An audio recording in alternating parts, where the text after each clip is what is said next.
of Mr. Copeland's testimony? Sorry, I didn't have this turned on. So what I said was I trust everybody had a productive evening, and I understand that there is a proposal with regard to at least a portion of Mr. Copeland's testimony. So I'll I didn't have this turned on. So what I said was.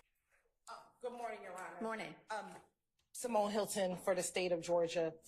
Last evening, myself and Mr. Shard had a brief conversation regarding the testimony of Mr.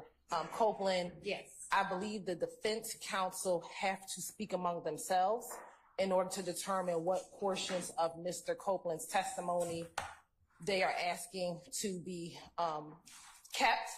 And so we believe that we need a copy of the transcript. Okay. So that they can have that conversation.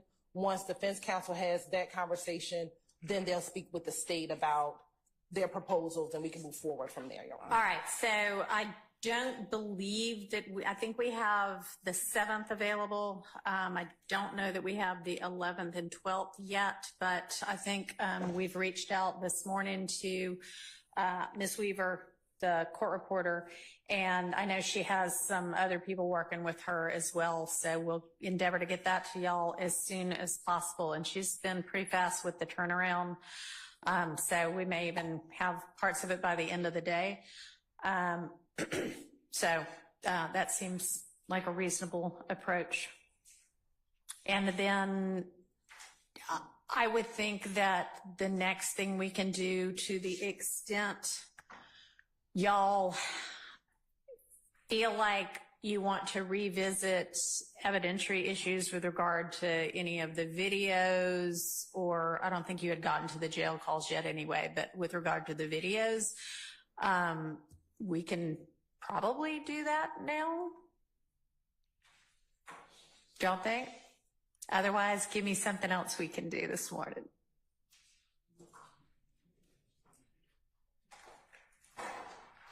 Yes, we can do that. If you can, we just need to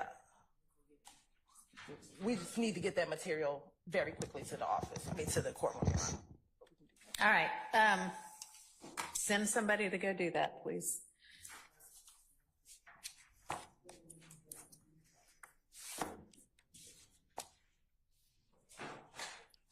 And has anybody thought through yet, and maybe we'll have ready soon, any kind of potential instructions for what we're going to be telling the jury about either Mr. Copeland's testimony, well, I guess generally Mr. Copeland's testimony, and then I'll entertain what we're going to, I am going to say about the fact that here I am instead of Judge Glanville. But for that, I'm thinking essentially just, I don't know, some matter has required a substitution of judges, and that's about it. I don't plan to tell them really much more than that. They don't need to know why.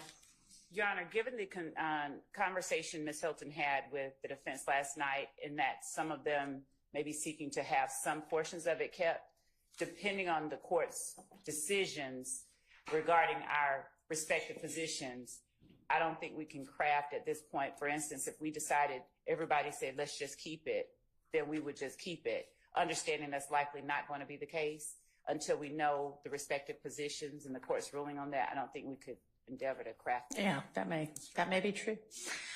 Okay. Yes, sir. Good morning, Your Honor. Good morning. Good morning to everyone.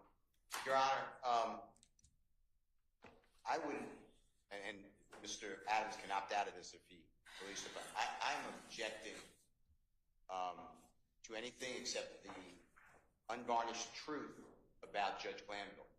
I would like the court to tell the jurors the truth, that he has been found to be disqualified and removed from this case for his conduct. And that's my instruction that I worked on. That's what I'd like you to do. All right, well, I'll consider everything once I've got everybody's proposed instruction, to the extent anybody wants to provide one for me to think about. Thank you. And Your Honor, I believe that the statute, if I'm not mistaken, regarding recusal specifically, speaks to the fact that that is not to be made a portion of the case in chief, of the main case. I'll get the exact language that I'm speaking of. All right, great. Thank you. I appreciate that. Okay. Anything else? Yes, Your Honor. We also briefly discussed yesterday the exhibit list, talking about how we can resolve working through the exhibit list. And my understanding from Mr. Shard, and I'm not sure if Mr. Kokomo was finished yet, but Mr. Kokomo, who's his legal assistant, and another legal assistant, we're actually working through the same thing that our legal assistant is working through. And our hope is, hopefully the court will be okay with this. By next Wednesday, our legal assistant would have gone through every video to assure we have all of the correct exhibits. But it's taking time because she's literally watching every single time we're in court. I'm not okay with waiting until next Wednesday. I mean, I'm hoping, and it may be a false hope, but I'm hoping that we'll have a jury back with us by next Wednesday. So that needs to accelerate. Okay, we will work on accelerating that list to get it to the court. But I believe that they're working on it as well. Well, they need to accelerate as well if their thought was next Wednesday. I mean, like, I'm thinking this Friday, okay?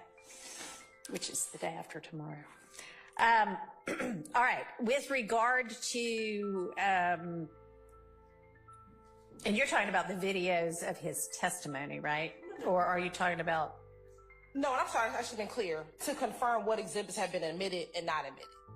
That's what we've been working on. No, that's the giant list of list of exhibits. Yes, that's fine. That can be next Wednesday. That's not that urgent. As long as we've got that correct by the end of the trial, that's all that really matters. Yeah, sure. For that, I thought you meant Mr. Copeland's testimony. No. Okay, all right. My misunderstanding then. Okay. All right. So, with regard to the video interviews of Mr. Copeland, I suspect there are parts of those that the state knows they intend to be using or suspects very strongly they probably need to be using. So can we either come to some form of an agreement about evidentiary rulings that were already made, and or let's figure out what I need to do again? Yes, Your Honor. I believe after we had the initial arguments regarding some of the redactions, some of the redactions we did concede on. So once I get that list, I can let the Well, I've already seen those with regard to a couple of things, but I haven't gone through. I mean, I was looking at, for the transcripts I had, the arguments that y'all had already presented, and I saw that there were maybe like a couple, I don't know which, I can't remember right offhand which dates I've already looked at, but there didn't seem to be that many that y'all just conceded. Seemed like y'all argued and needed a ruling for most things, but what I'm saying is, having argued it once and having gotten a ruling from a judge who knows what he's doing, whether y'all like him right now or not, do I need to re-listen to each argument and make my own determination, or can y'all agree that, hey, you know, the law, regardless of us arguing our various sides, the law probably is this and we're okay with that ruling? We believe out of them, we believe, and I'm sorry, Your Honor. Go ahead. Out of them, we believe that there might only be two that we think may need to be re-argued. Okay. We don't think there's many, at least from the state's perspective. All right, that's good. Your Honor, I'm speaking for myself. Yesterday, we received a transcript that was a transcript of an ex parte meeting that occurred on Friday. Right, this is the before one. Monday. Sorry, just so that we're clear for the record purposes. This is the transcript I gave y'all at the end of yesterday that reflects Ms. Love had said, oh, yeah, we had, and in court on the record, but ex parte discussion that led to the Monday, June 10th ex parte. So that's what you're talking about? Maybe more artful, yes. Okay.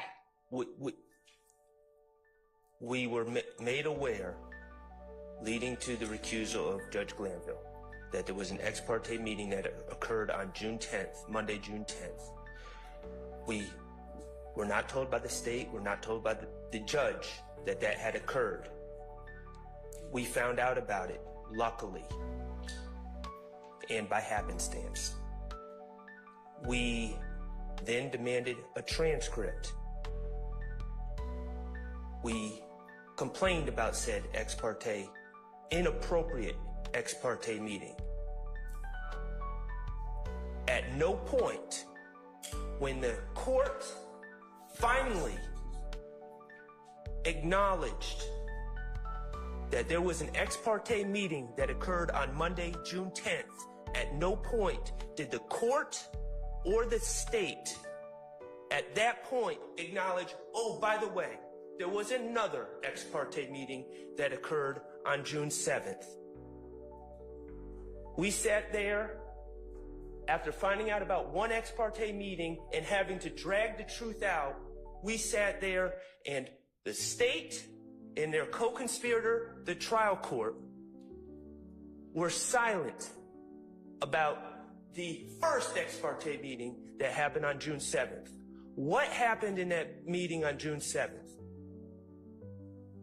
The state went in and disparaged defense counsel. The state, with no one else there, trashed a fellow member of the bar, Mr. Melnick, trashed another fellow member of the bar, Caleb Bumpus, presumed the guilt of all these individuals, including my client, Shannon Stillwell, and all but accused myself and Mr. Steele of being co-conspirators in this YSL enterprise. And the judge agreed. And the judge said in this ex parte meeting, yes, I've observed these things. The judge presumed the guilt of all the defendants. The judge presumed the guilt of myself and co-counsel, Mr. Steele. And all this, people have been saying to me throughout this whole trial, why does Judge Glanville have it out for you? And it never made sense. And I don't assume bad motives of anyone. Why did Judge Glanville, when you did nothing wrong, try to throw you in jail?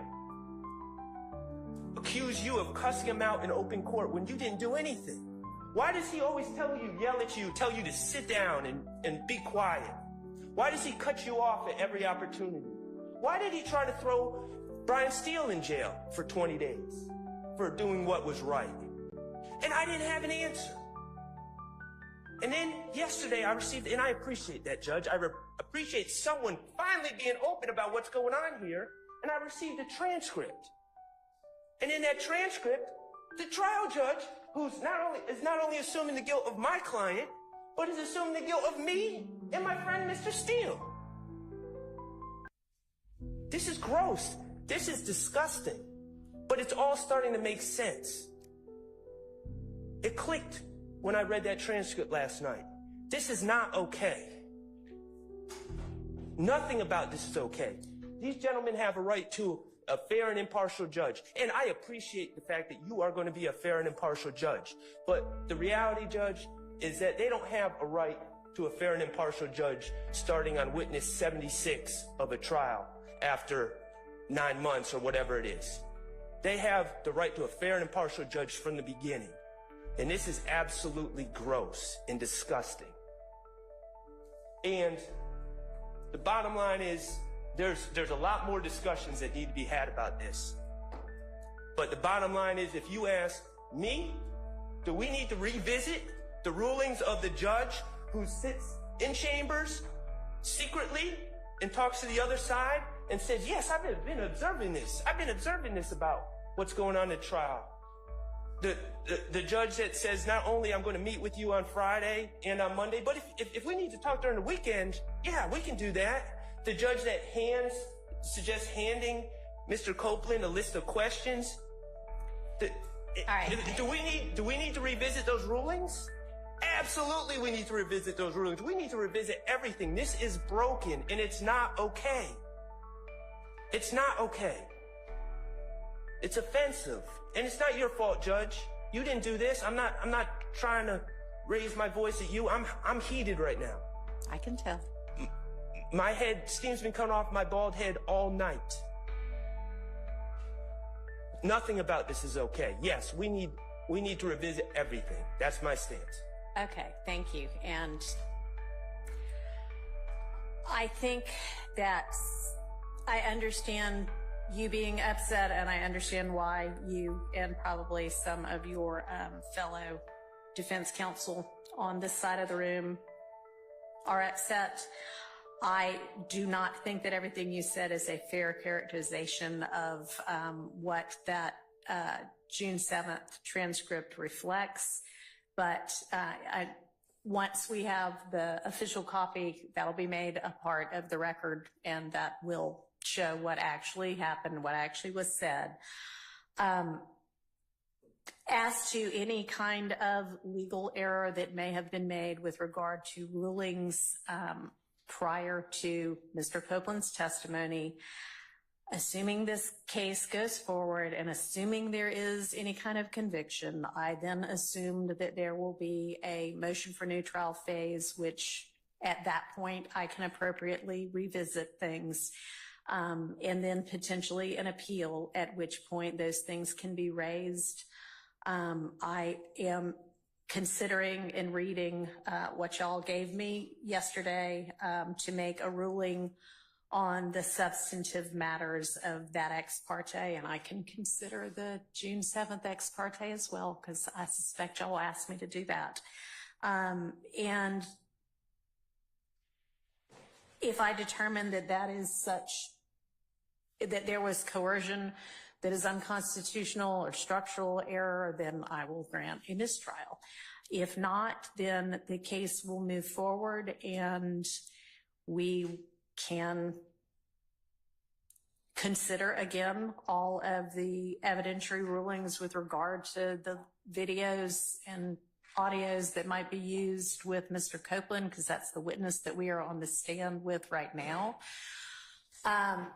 I would, and I know this is hard to do, but I would like for everybody to try to take some deep breaths and move forward professionally. A lot of what y'all are talking about doesn't make it any easier, but it happened a month ago. I know tempers flared all around, but we need to move forward with this in whatever way it's going to move forward in a calm and professional manner, okay? So then with regard to what we need to do evidentially, I guess I will need to hear from the state as to what y'all think it's very likely for you to be using while you're examining Mr. Copeland, and then I will entertain evidentiary objections, responses, and we'll consider what's coming in. Thank you, Your Honor, and we're getting that ready as we speak to present to the court. And I'd also like to thank Your Honor for the reminder regarding professionalism. I was going to ask that the court require that we all adhere to that. Being called co-conspirators is not something that I would expect to have heard, no more than I would expect to level a assertion that Mr. Sharp is a defendant. So I'd ask that that all sides be required to adhere to the court's admonition. Okay, well, again, the transcript will reflect what was actually said in there, and there are some allegations that if I were an attorney and it were leveled against me, I mean, I am an attorney, but you know what I mean, practicing in a case, I would be a little hot under the collar as well. Y'all had potentially legitimate concerns. I don't honestly at this point right now need to rehash all of that. But the reminder is to everybody, okay? And I mean, I've said it, so let's act accordingly. Ron. Yes, sir. If I can address the court briefly. I filed a supplement to the Mr. Kendrick's motion for a mistrial this morning. I just want to make sure the court's aware of it. I am aware of it. I have not yet had a chance to look at it, but that's got it. Thank you, Your Honor. Mostly I want to make sure I bring it to the court's attention because, again, and I've followed the request of the court to not argue what's already in the papers, but I just want to make sure that the court understands that based on this additional information that we learned about the July 7th meeting, that my client has been consistently denied his right to a fair tribunal. It's been a due process violation. I, like Mr. Shart, am extremely upset having read that transcript. Myself and my fellow outside agitators over here, I assume that they are upset as well. And I don't think, honestly, I don't think that that reference was to anybody who is a member of the bar. I think that there have been times in this case where members of the public are in the courtroom, which they are, of course, entitled to be, but communicating in ways that are not appropriate. well, you know, the problem, Your Honor, is that since this was an ex parte meeting that should probably have never taken place, you were not there, I was not there, my fellow outside agitators weren't there, we don't have a video of it, so I have no idea specifically if that was not referred to us. We don't know, do we? We don't know. And what I do know is that I have been arguing with people for 18 months that Chief Judge Glanville was doing his best, that he was trying to rule to the best of his ability based on the evidence and the law before him, and now I have been made to look like an idiot. So well, I do not believe that this trial should continue, Your Honor. I understand. Thank you. I'll take your supplement under consideration. Like I say, I haven't, obviously you just filed it and I haven't had a chance to look at it yet, but I will consider that in the overall context of the motion I was already considering. And, you know, I don't know that everybody's not going to want to come up here and do their 5 minutes of how outraged they are. If y'all feel like you need to get it off your chest, come on. Now's the time. I got one more thing to say to you. And then I'll sit down. Okay. And I don't believe that this is performative outrage, Your Honor. I mean, I don't either. Okay. I don't either. I already said I understand. In July of 2023, after months of me complaining about late discovery from the state, which should have been produced in December of 2022, when another terabyte or so tranche of discovery was produced to us, I begged Chief Judge Glanville to put a hard deadline on the discovery being produced from the state. He refused to do so. And you know what Judge Glanville's response to me was when I will tell you. I will tell you what his response was. If this was a civil trial, I would keep this out. But since this is a criminal trial, it's coming in. If this was a civil trial, if it was about money, I would keep it out. But since it's only about Mr. Kendrick's life, that last part obviously wasn't in there. But if this is a civil trial, I would keep it out. I've been a civil litigator for 25 years. I agree that if it was a civil trial, it would be kept out. What I'm shocked by, and I'm new to criminal, what I'm shocked by is that the standard would not be higher in a criminal trial. But what did I say to people? Chief Judge Glanville is doing his best. He is doing his best. And now, again, I don't even know what to say to my client, Your Honor. All right. Well, you know.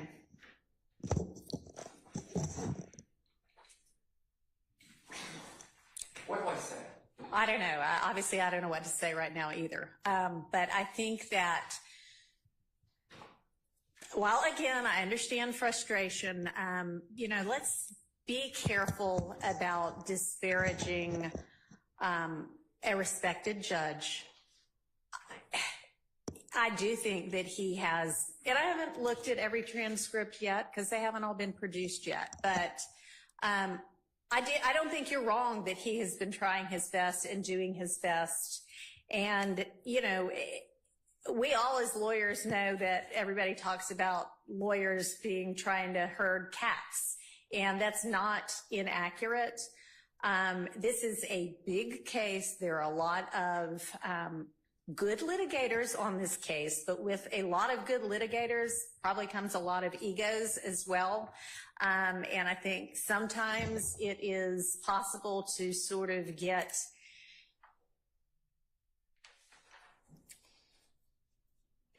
so enamored of your position and of winning a point that you are focused more on that than on backing down and taking a breath and being amenable to hear what the other side is saying. And hell, that's true in our whole society right now. Should have said hell, but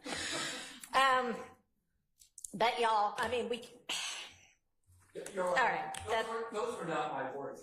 Those were Chief Judge Glanville's words. If this was a civil trial. Well, I don't know why it was. I don't know what evidence you were talking about. I'm sure there have been evidentiary rulings that have been frustrating to both sides.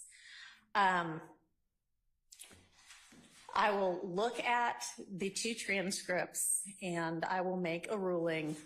And again, I don't think that the characterizations are exactly accurate, but I'll consider it all in context and I'll make a ruling. Thank you. All right.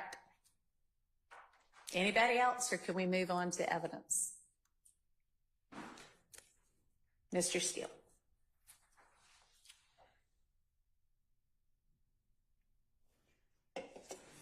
So there are 16, and good morning again. Good morning. Good morning, Madam Court Reporter. Ms. Winfrey, there are 16 hours approximately of the video audio you're talking about. Okay.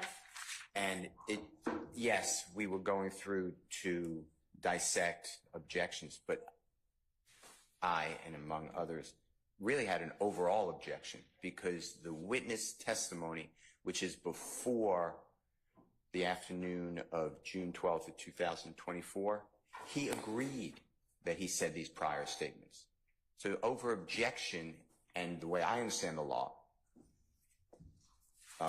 the state shouldn't have been able to put it in at all. So I understand what you're doing. You know, okay. We're going with you, but I just want you to know that we're not conceding that the way it came out, and obviously it's going to be redone after, I believe, I heard what you said yesterday, I agree, but that's the law. I don't believe that it should come in at all. So before you tell us later, why'd you make me do that? No, I understand. And I think that Mr. Shard had actually put that particular objection in writing in one of your filings anyway, essentially that to the extent that Mr. Copeland said, yes, I said every one of those things to police officers, but every one of them was a lie. That is an admission that he made the statements. And the defense position, as I understand it, is as long as he acknowledges the statement, then nothing else is a prior inconsistent statement. And I'll hear from the state with regard to that, but... I had one thing. Just another layer of that. Oh, I'm sorry. Go ahead. Just another layer of that is that the issue, the subject matter of these statements is largely the alleged co-conspirator statements, that our stance is that those were not in furtherance of conspiracy either. So there's like two layers of analysis. Okay, thank you. I'm sorry for interrupting. You asked, I let you.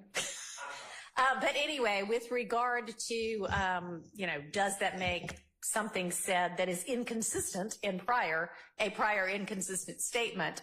And the state can provide me the law on that. But I think there are times when either an I don't remember or an I don't know or a, well, that was a lie, can still form the basis of making something a prior inconsistent statement. So, but And Your Honor, I'm going to let Ms. Hilton speak specifically as to the law on factually what Mr. Copeland did say. What he said was, I don't remember anything that I told the police. I keep telling you I don't remember anything. But if they say I said it, then I said it. Yeah, I think what they're talking about is he also at certain points said, yeah, I absolutely said that, and it was a flat out lie, and I'm paraphrasing, but that is what they're talking about, correct? If that's what they're talking about. Is that what y'all are talking about, Mr. Sharp, Mr. Steele? Yes, Your Honor. Yeah, so that's what I would like for y'all to address.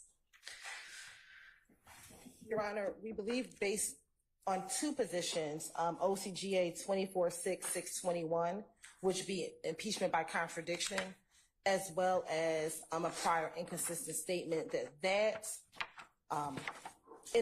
both that statement, I said all that I said, but it was a lie, or I was trying to finesse my way out of being locked up, would lay the grounds of still allowing the prior inconsistent statement to come in.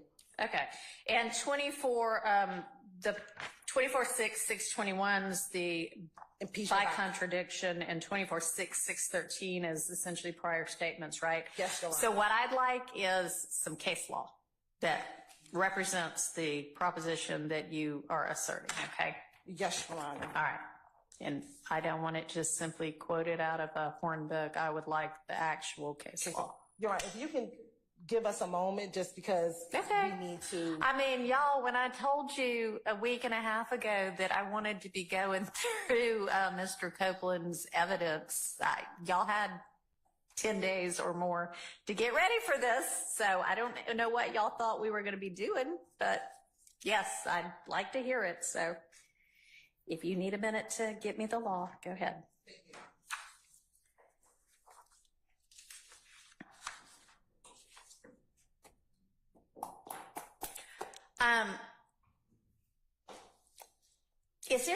We can also do this portion after lunch and do something else right now, because I don't know that we all need to sit in court and do our research. What else could we do that's productive? Your Honor, Yes. I would like to make records. The Honorable Attorney John Melnick is under subpoena. He's in your courthouse, to my knowledge, or to my belief. Okay. If your court thinks that's good use of time, he is going to, I believe, take to task the statements of Lawyer Love. All right. Well, tell me why that matters, because what may have been the actual truth and what Miss Love and or Miss Hilton perceived and therefore caused them to want to speak to the court ex parte don't really have to be the same thing. And I don't know that it matters whether what they thought was true was actually true. So objectively, he will go through the emails for the court that were misrepresented by Lawyer Love. I'm making a record, God forbid there's an appeal as well as for your consideration in this case going forward about calling Judge Glanville as a witness, that he spoke with Lawyer Love. She knew that he represented Mr. Copeland. Lawyer Love said that she did not know that he had denied representing him, Mr. Copeland. That Mr. Copeland had denied that Mr. Melnick represented him. No, Lawyer Love stated that John Melnick had previously denied representing Mr. Copeland to Judge Glanville. And that goes to the heart of why is there a ex parte meeting in the first place, because I don't know why there was, but Judge Krause I've objected to it. And I know you said maybe not, it's dicta, and I agree that it did not go to the holding or the ruling, and she didn't make long statements of fact or findings of fact. So I appreciate you saying, I don't know if these are findings of fact, but maybe just surplusage. But if that meeting is the way Judge Krause found, and there is a Honorable Superior Court judge who made that ruling that's cemented in our case, that, I forget the line, but something like maybe it should have been done in open court, but the substance may have been proper, something to that effect. If it was done in open court, I would have been able to be there to question Mr. Copeland. I would have been able to be, because the Judge Glanville said, do you have questions for your lawyer, the state, or me? If I was there, I assume he would have said, or Mr. Steele. And then people were asking him questions. They were discussing his testimony. Those are things that we had a material right to be present for. So the point I'm trying to make. Okay, well, I'm going to make a Melnick, substantive ruling with regard to that, and I don't know how Mr. Melnick is going to add to that. I mean, it is clear to me from reading that June 7th transcript that the questions they had about whether Mr. Melnick represented Mr. Copeland were not, is he literally counsel for Mr. Copeland right now? I mean, they knew he was that because Ms. Hilton said when Mr. Copeland asked to talk to Ms. Hilton outside of the courtroom, and they were about to talk, Mr. Melnick either was there or appeared, and Ms. Hilton said, "Oh, you seem to want to talk to him, so I will let y'all talk privately," which if she didn't think Mr. Melnick were representing Mr. Copeland, wouldn't have done. I mean, there would have been no reason for her to do that. I think that it is clear in context that what they meant by we've got questions about whether he's representing Mr. Copeland is, and they said it, we have questions about whether he is representing Mr. Copeland's best interests, which as a lawyer, you are always supposed to do for your client. So I don't think they meant literally, has he entered an appearance for Mr. Copeland, or has he represented to us and to the outside world that he is counsel for Mr. Copeland? It was, is he really acting in the best interest of Mr. Copeland? That's what they said they wanted to research and then meet with, or potentially meet with Judge Glanville about. On the 10th, Lawyer Love said John Melnick, the Honorable John Melnick, stated that he was not representing Mr. Copeland. And Mr. Melnick said that is just a flat-out misrepresentation of conversation. Okay, well. So I just want to get the record straight, because Georgia law, and I gave you these cases in a footnote, Georgia law right now, and I know I'm very familiar with this Honorable Court's very in-depth knowledge of the law. So right now, it's if the court finds, this court finds, or an appellate court, that Mr. Williams et al. Had a right to be present, that's at a critical stage of proceeding, it's over. The case, no one looks at prejudice. But the two cases that came out in April, one of them had been in January, but I cited them in a footnote of my motion to just educate the court. Well, if it's there, I could give it to him, but yes, it's that's there. fine, I'll jot it down. But the Georgia courts are saying that is the law now, but we are interested in whether that is wrong. Okay. And we need to show prejudice. Okay. With regard to, Like federal. give me the cases and what. Step back. Okay.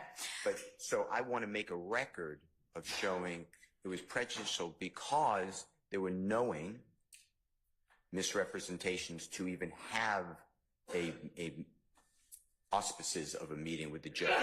Okay, well. And I'm not agreeing. I'm not sure if I follow you, though, with regard to I need to establish that Mr. Melnick was, in fact, counsel for Mr. Copeland, because even in the June 10th ex parte meeting, Ms. Bumpus was there as stand-in counsel for Mr. Melnick, because apparently Mr. Melnick had said he had a pre-scheduled vacation or something like that, which everybody knew about on Friday or before Friday. And they were saying, you know, how can he actually be representing him, i.e. the best interest, if he's off on vacation when this critically important thing for Mr. Copeland is going on.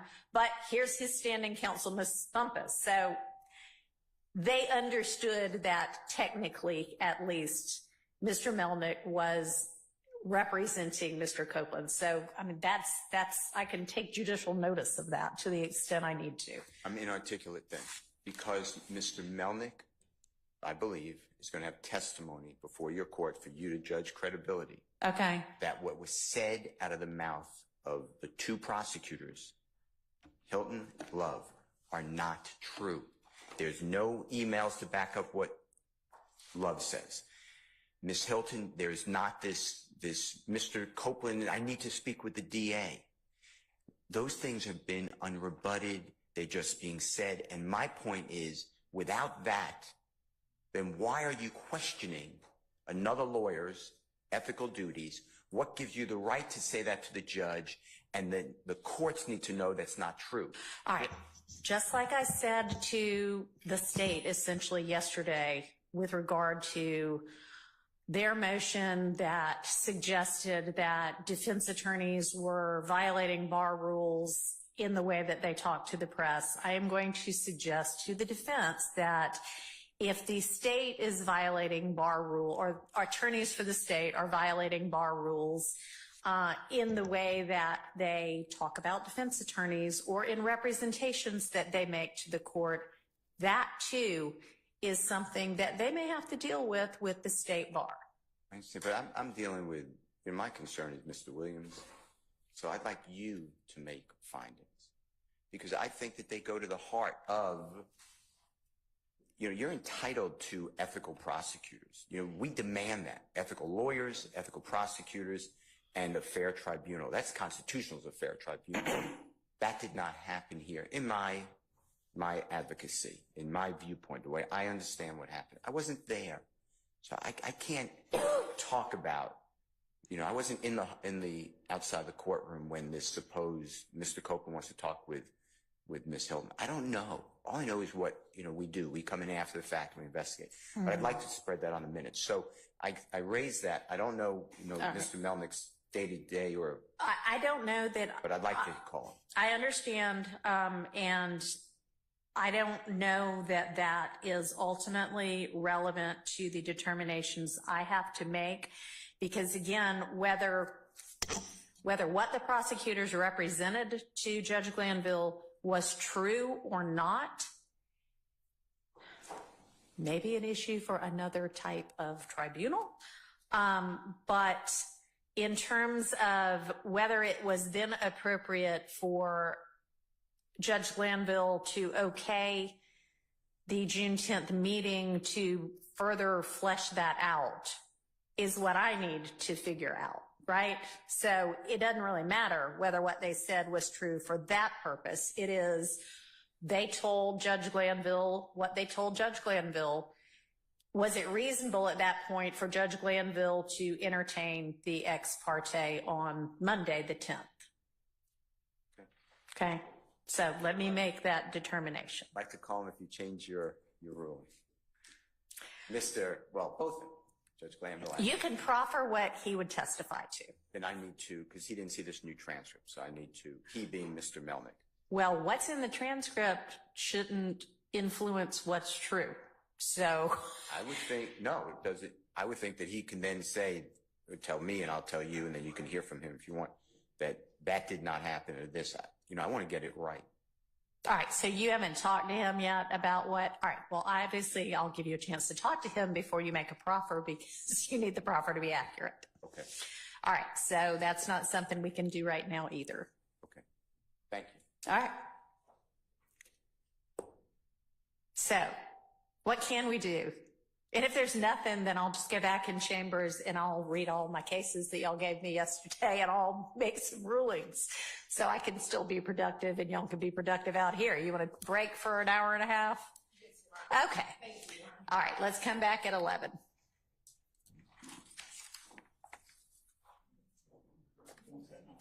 Does the court mind that we stay in here? Doesn't matter to me.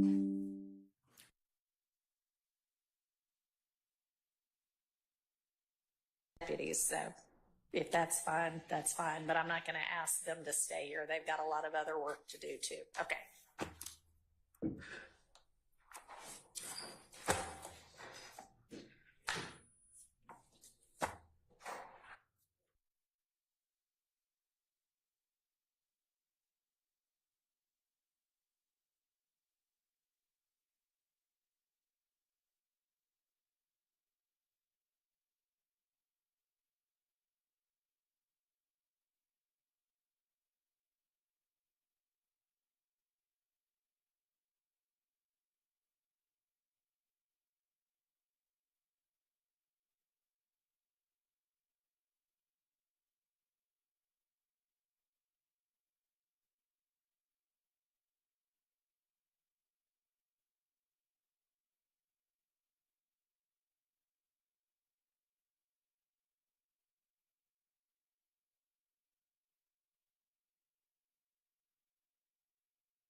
It's all about your direct question regarding the prior inconsistent statement and whether or not the fact that Mr. Copeland said, I said it, but I lied, if that would be grounds to, would that still be considered a prior inconsistent statement? And Your Honor, I have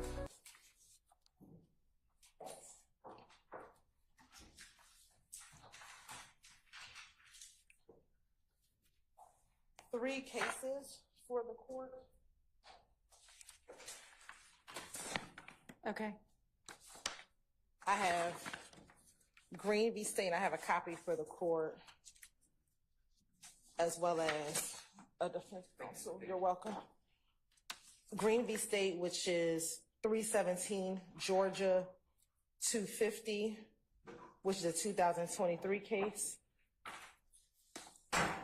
Sconners v. State, 318 Georgia 855, which is a 2024 case, Your Honor. Sure, Sconyers, SCONYERS, v. State, you're welcome. And United States v. Odom, which is a federal Sixth Circuit, United States Court of Appeals case for the Sixth Circuit. It is an older case. It is a 1994 opinion, and it's 13 Fed 3rd 949. Okay. May I approach with those three cases? Yes, Your Honor? thank you. Oh, sorry, and I'll give it to you. Give me 1 second. Thank you.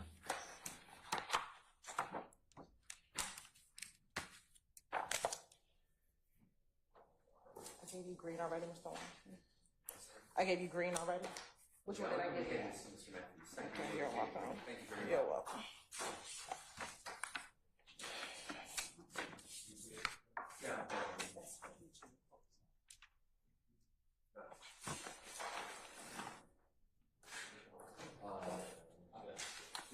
All right, so Green seems to say that if you say you don't remember, that's a sufficient foundation. Is there, and that's the only one I've looked at so far, is there one that says, if you say, yeah, that was a total lie? Yeah, so that's also in green, Your Honor. Okay. So if you look at page 5 of the opinion, Your Honor, about the 4th paragraph down in the facts of that case, Your Honor, it says, during the course of their investigation, officers interviewed Corey Milton, who said that he knew Green had a green Camry, that Green told him that a cracker bucked, I shot him, and that it was not Baba, Hill's nickname, who shot someone. The state played this recorded statement interview for the jury at trial. However, before the interview was played, Milton testified that he did not remember an interview or Green telling him about a murder, stating, I be getting high, I don't know. After a break, Milton testified that he did remember telling law enforcement lies to try to get out of trouble and that he would say anything. Okay. Milton further testified that the investigators brought up his criminal record, including a federal conviction and state charges that were dismissed, and that during the conversation about Green, Milton was looking for help with his case. Okay. And those facts are analogous to what Mr. Copeland has said so far on the stand, that he was just trying to finesse his way to get out of trouble, that he said those things, but they were all a lie. And here, our Supreme Court in Green said a witness's failure to remember making a All right, so hang on. You're talking too fast for the court reporter to take it down because you're reading. Sorry. And then where are you reading from? Now I'm on page 7, Your Honor, Okay. Division 3. Okay. And when the court, the analysis is a witness's failure to remember making a statement may provide the foundation for offering extrinsic evidence to prove the statement was made. They cite London v. State, which is 308 Georgia 63 at 66, page 66 through 67.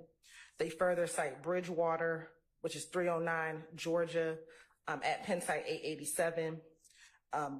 Which cited defendants denied recollection making a statement provided sufficient foundation for the state to present extrinsic evidence of the statement.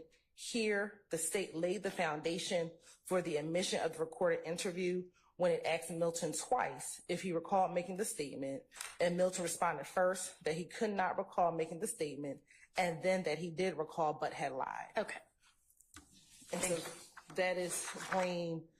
And we also have Scaniers that discusses primarily that the state does not now have to go through every single inconsistency. Okay. But that we can now, the flat out denial of that statement, Your Honor, allows us to move forward in playing the entirety of the statement, Your Honor, without going into further details. That's kind of our summation of Scaniers. All right. And then Oldham, Your Honor, is a federal case on the same point as the Green case, Your Honor. Right, thank you. Appreciate it. Counter law, counter position from any of the defense attorneys? Your Honor, I'm gonna let someone that's better than me respond, like Max Sharp or someone. But I just want to state that the foundational element for this argument doesn't even exist, because we don't know what Mr. Copeland has testified to.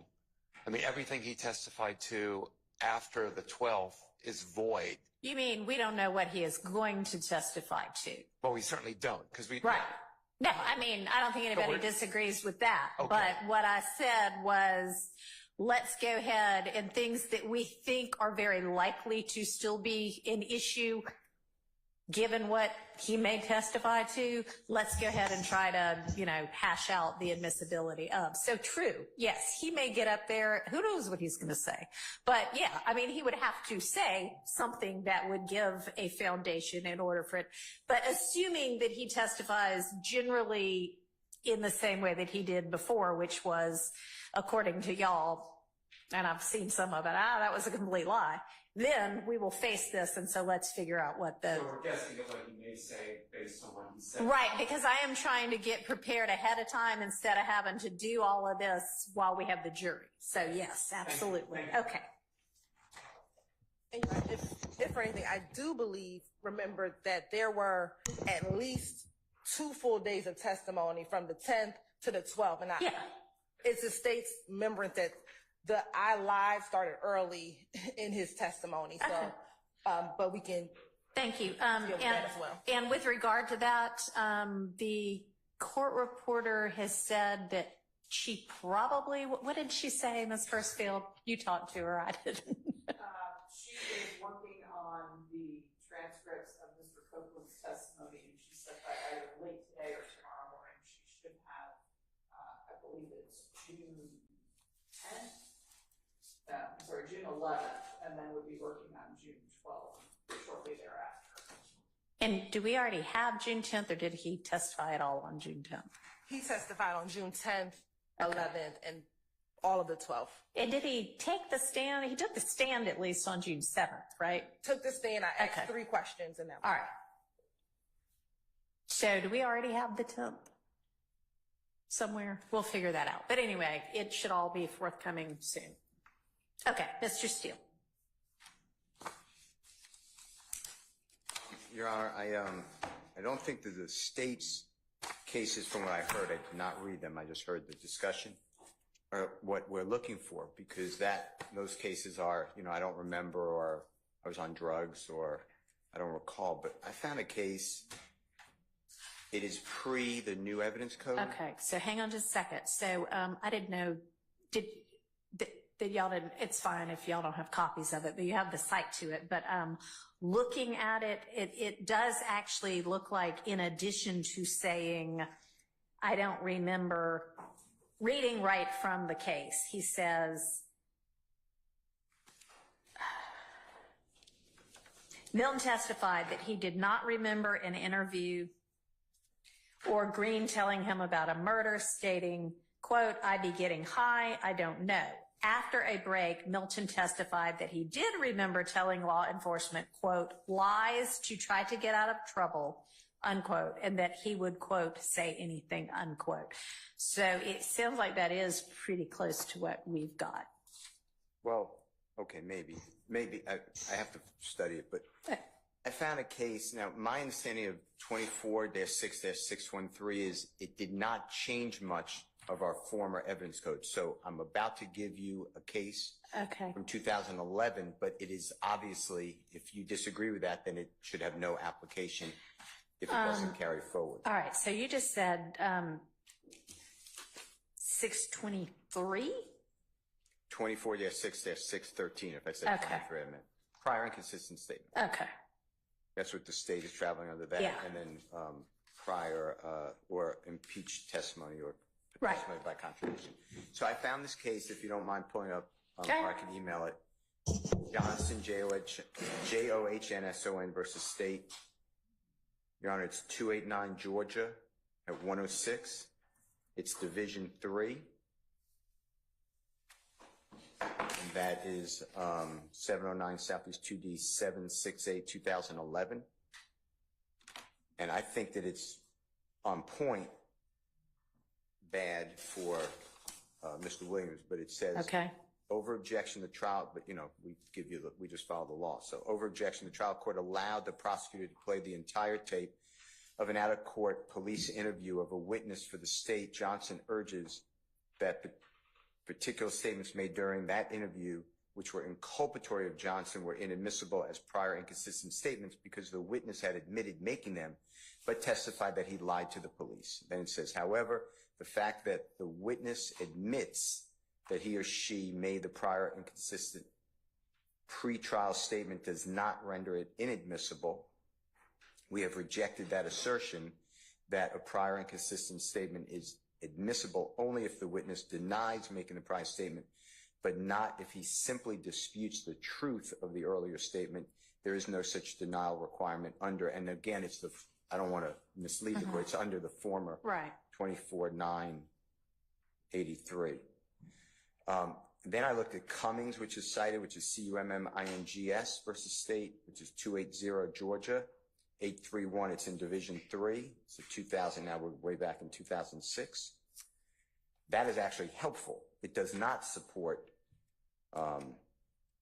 the situation that we have here. In that case, let's see, Division 3.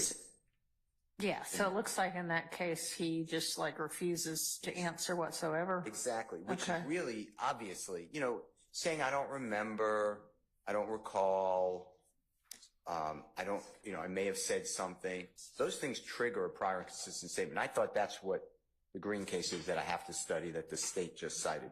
But I wanted to bring to your attention that language that I just gave you out of Johnson, I thought right on point and bad for my position, but we just tell the truth. So I want to arm you with it. But then we always look back. We're always taught to look back on the cases cited, and that former case doesn't promote that position. So it appears to me, and I'm just looking at Cummings right now too, but so it looks like the defendants, appellants now at, the appellate stage are saying, hey, a prior inconsistent statement is admissible only if I deny making the statement, not if I simply say it wasn't true. And the appellate court is saying, no, that's not correct. You don't have to deny it. Even without a denial, it can still come in.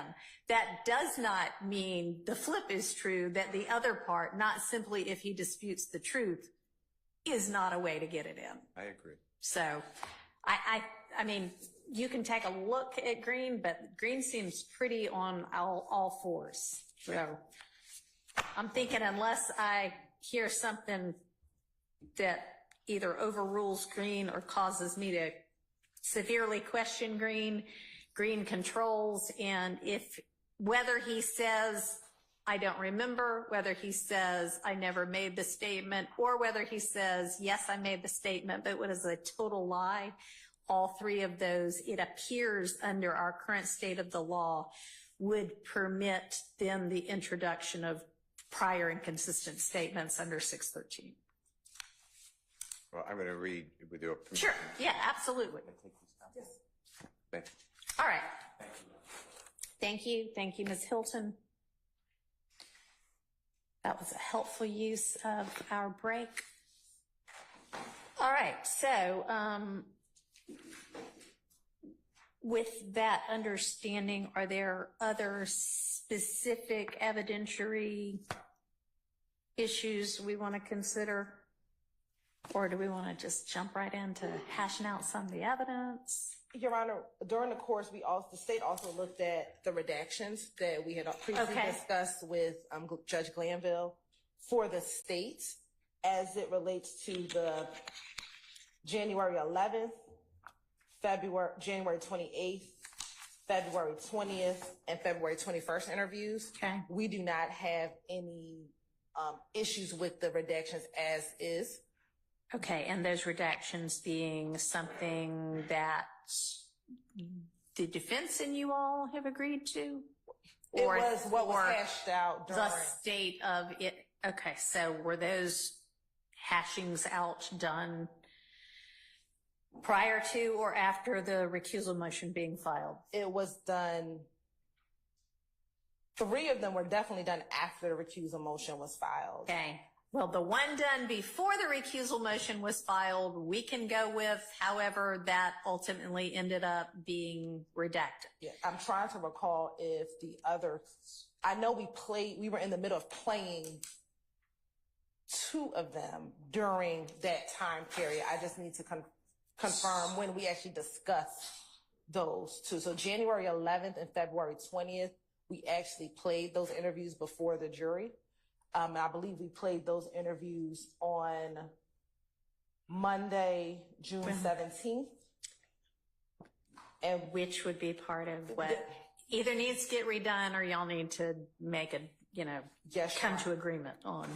And we may have started it on Friday, the 14th, whatever that Friday was before.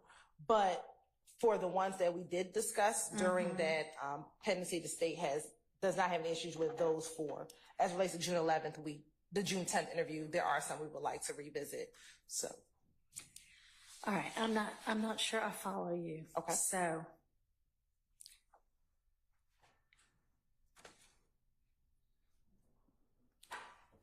what you say you want to revisit? So I think first it would be helpful to know which ones were hashed out before the recusal motion. And then we can just say that's what we're going with because that was prior to any issue. And therefore, we can stay with that. As for anything that was post-recusal motion, unless the defense can come to an agreement with y'all about admissibility, we're going to have to redo all of those. So have y'all had discussions yet about, or I mean, I thought y'all wanted to figure out what was actually done and what wasn't. And I guess maybe I misinterpreted what the court, I thought the court wanted us to figure out whether or not there were some that we wanted to even object to. And so we're saying there wasn't any that were done that we wanted to object to for 4 of them. I don't know if the defense has any. For 4 of the interviews, we have no objection to the current state of the redactions based upon what occurred. All right. And so that's what I thought I understood. Okay, and that was January 11th, January 28th. February 20th and February 21st. And so you will let me know which one or ones of those were hashed out before and that is, status quo on that. For the other 2 or 3, whether they were before or after, y'all are good with what was decided, but I'll have to find out from the defense whether y'all are good with what was decided. And if not, what particularly you want to revisit. Yes, Your Honor. Okay. And then there was a 5th one. For June 10th, there are areas we would want to. And that has not been gone into with anybody yet. Is that true? No, we did hash out that one as well. Oh, you want to revisit that one? Yes, Your Honor. Okay. Okay. All right, can anybody from the defense give me anything close to definitive about whether y'all are good or want to revisit the evidentiary determinations made as to any of those?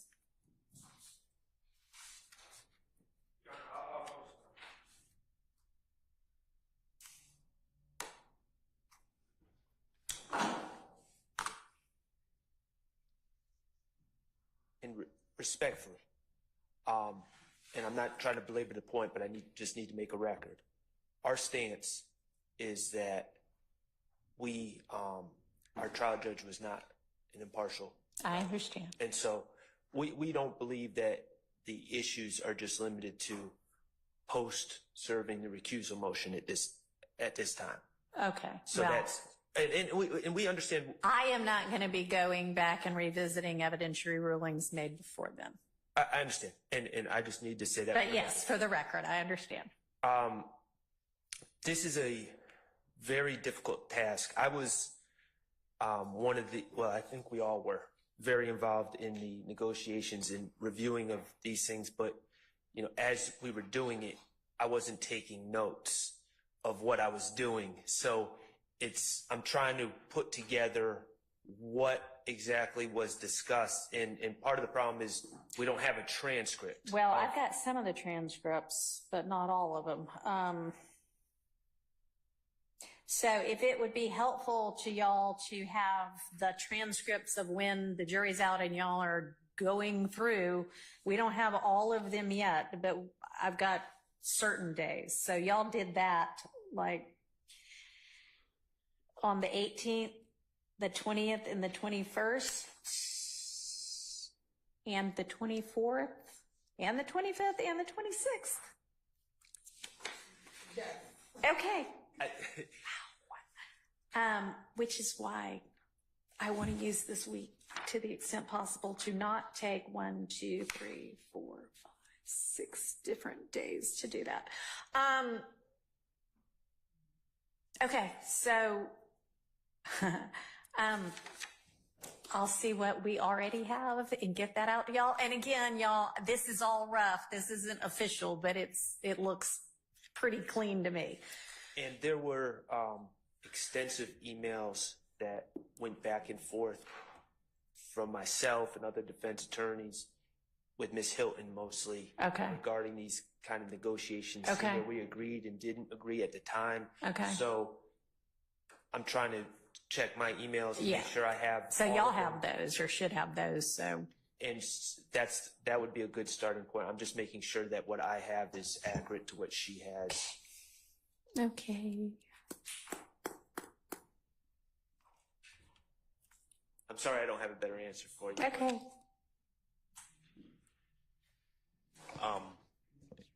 Keith Adams on behalf of Mr. Williams. Let me kind of echo what Mr. Short just said. It wasn't very involved, and I'll be candid with the court. I have several boxes, and one of those boxes contains my notes. It got to the point where Ms. Hilton and I were kind of back and forth in court on the day of and sending emails. I don't have those with me. I think what Mr. Short is saying, and if he's not saying it, I'll say it, that we really need some time to kind of get all that together. All right, y'all. Yeah. When I met with y'all, when was that? Friday, a week and a half ago? And said, okay, here's how we're going to move forward. And then gave y'all 10 days or so before we had our Tuesday, hey, we're doing motions now, and then we're going to move to evidence. Y'all should have used that 10 days to be doing this, because we literally talked at that time about we're going to need to go back through some of Mr. Copeland's evidence, and we're certainly going to have to reach what hadn't been reached before. So I know I can't reverse this all back to 10 or 11 or 12 days ago and have y'all then make better use of your time up until now. But y'all, that's what I meant when I said we're going to be doing the evidence this week. So y'all may have a really long night tonight. I do not want tomorrow to be as unproductive as today. And yes, it will help when you have transcripts. And so to the extent I can, will get transcripts out to you as I get them. But with regard to discussions y'all were already having amongst each other, it wasn't that long ago. So.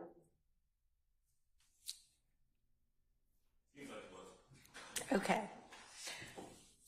All right. So how about another witness? If we can't work on Mr. Copeland right now, is there some other witness that we know is going to also have a lot of evidence that is going to be contentious? Mr. Zachary. Sorry, Mr. Zachary. Your Honor, Mr. Zachary, there are other witnesses. Okay. We've not gone over. Well, we have turned over the statements that Mr. Zachary has made. All right. To the police that we intend, if necessary, to use for impeachment purposes. Okay. There have been no motions in limine regarding any portions of those statements, as we don't know what, Mr. Zachary has not yet testified. And, we would hope that he be truthful and consistent, but we don't know what he's going to do. Okay. So for a whole lot of this, I mean, y'all can't really, let's assume that he testifies. Let's assume for everybody who there might be impeachment or other evidentially challenging evidence out there, that they are going to testify in a way that is going to force y'all or permit y'all to use whatever it is.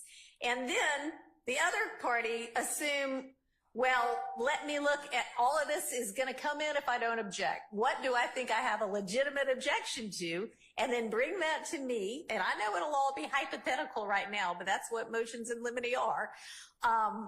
As to evidentiary issues we think are likely to come up at trial. And then we will go ahead and hash those out. So yes, obviously it's a contingent ruling. But if y'all, as the defense, have Mr. Zachary's statements and have taken a look at them and know what you think is going to be potentially objectionable, if y'all want to give me those statements, make those objections, I'll hear a response, and then we can try to get through that. That would be great. And would the court, is the court asking for a copy of each of his statements? Because we can provide that. Yeah, because I mean, I'm going to need those if I'm going to make rulings. So yes. And I know in this day and age, almost everything is a video statement. I also know that for Mr. Copeland, when y'all were litigating the evidentiary issues, you had transcripts available, and that would be immensely helpful. It is a whole lot faster because a lot of the statements aren't going to be anything anybody has an issue with, or you're going to have agreed that's not relevant, it's going out. If you can say that's on page 7, lines whatever, I can go right to that instead of listening through 5 minutes of that before I get to page 7. So I would love transcripts to the extent we have them. And then, of course, if in court I need to, for a particular reason, watch and listen to the video that is the relevant, cogent part, I, of course, will. But as to, a 5-hour video when there are 20 minutes that are really at issue, if we can hone in on the 20 minutes via a transcript, that would be ideal. Okay, so is anybody ready to go on Mr. Zachary?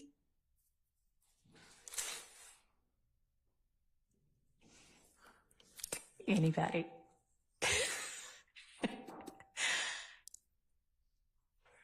Does everybody have Mr. Zachary's statements? Yes. Okay.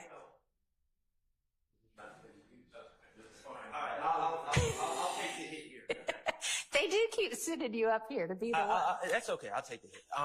So there are thousands and thousands of pages, and probably thousands of pages of transcripts. So we have a digital copy. I'm sure someone has the full discovery here, but we all have printed out copies of his statements. I know my copy But y'all are all old like me, and you like paper. And because we have our notes on the paper too, and so Yeah. I didn't know that Zachary's statements were going to be on the agenda for today, so Yeah. I didn't bring the transcripts with all my Yeah, notes. I mean, they shouldn't have been on the agenda because Kenneth Copeland was the agenda today, but, Understood. okay, yeah, I hear you, you're not ready, but you can be ready soon. So when you say thousands of pages, do you mean period or thousands of pages for Mr. Zachary? Mr. Zachary, to my recollection, has at least two, I believe maybe three statements. Okay. And I'm estimating here, I would say a total of about 9 hours of Okay. talking. All right. Has the state determined whether, so I know, like, for example, for Kenneth Copeland's jail calls, I think you had 11, but you said we're only interested in 6 of them.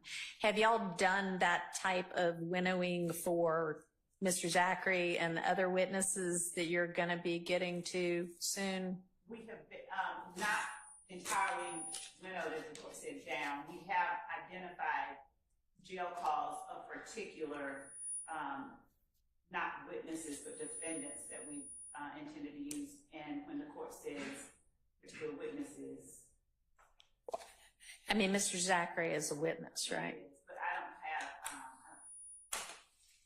I don't believe that we have any jail calls from Quindarius Zachary. Oh, no, I was just using that as an example of winnowing. I'm not asking about jail calls from Mr. Zachary. I'm asking about whatever you think you might use with Mr. Zachary. If there are 3 statements, for instance, do you intend to use the entirety of all 3 statements? And if not, could you pinpoint for the defense what portions of those statements you intend to use so that if they have an objection to something you're not going to use, they don't even need to look at that because you don't intend to use it. So you can say, here's the portions we think we want to use, and then they can say, only look at those. Here are the objections we have. I can do that. I have not broken it apart. Okay. Segments I intend Okay. to use, as I wasn't yet. At him. I don't know when he's going to come in, but all right. So as a part of all of the work y'all are going to be doing before the 5th, that's going to be part of what you need to do. And not just for him, just so that. No, yeah, for everybody, for your next 30 witnesses, and then for your next 30 after that. And so if, not trying to tell the court how to use the court's time, but if during. I'm open to suggestions since what I've come up with so far isn't working. What I can do, what we can do as a prosecution team, over the next, however amount of time the court wishes to allow us, is to identify with respect to each of the witnesses that are co-conspirators. I know that there are several. We can, and that it will be coming up in the next batch of 30 witnesses. So we can identify, just to the court and the defense, those people, and begin looking at the portions of their statements, their respective statements, that we would anticipate needing to use as opposed to using the whole thing. Okay. And so we should be able, over whatever amount of time the court gives us from here forward today, to go through and come back today with a chunk of statements for each of those people. Okay. If not all of them. Okay. Some of them. I like what I'm hearing there, that by the end of today, she have done that for all of them. Yes, I like that. Yes. Yes. Yes, I said it, so You did say it. There we go. But I not overshot. You might have overshot. All right. Well, hey, if you can even do it for one, that'll give us something to work on. And I thought you said you could do that before the end of today. Okay. So anyone, are we ready on anything right now?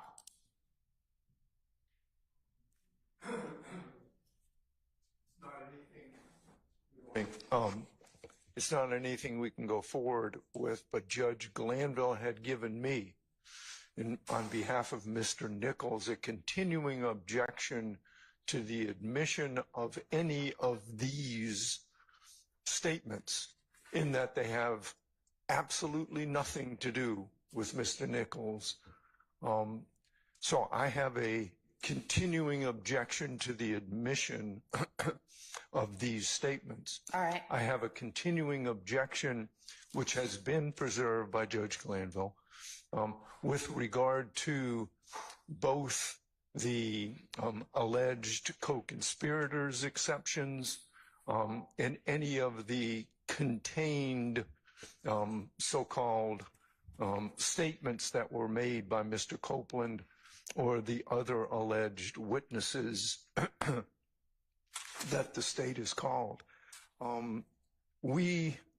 Last year, we had motions pending with regard to 801D2E issues, co-conspirator statements issues.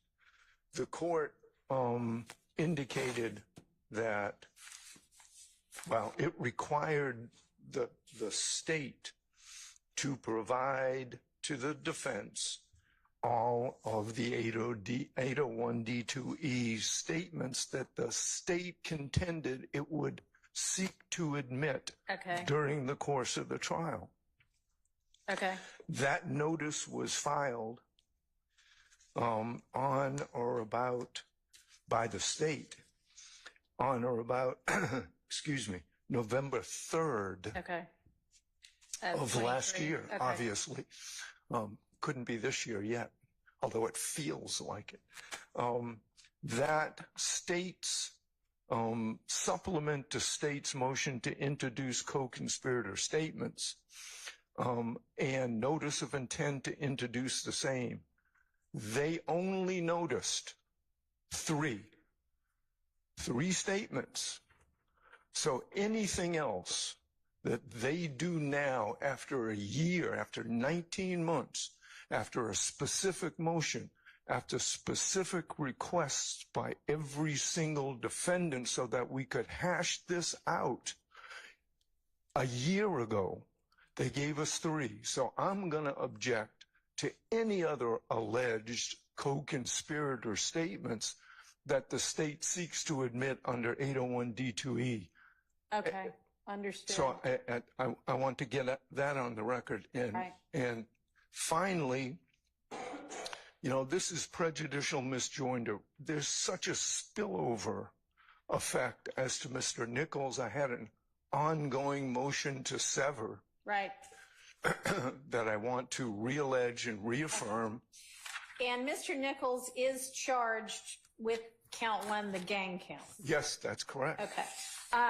Do you want to, I think I invited you previously to, but if not, invite you now to provide me a proposed 105 limiting instruction, and I'll take that under consideration. Sure. I'll do that for, I know that all 6 of the defendants here are charged in count one, the RICO count.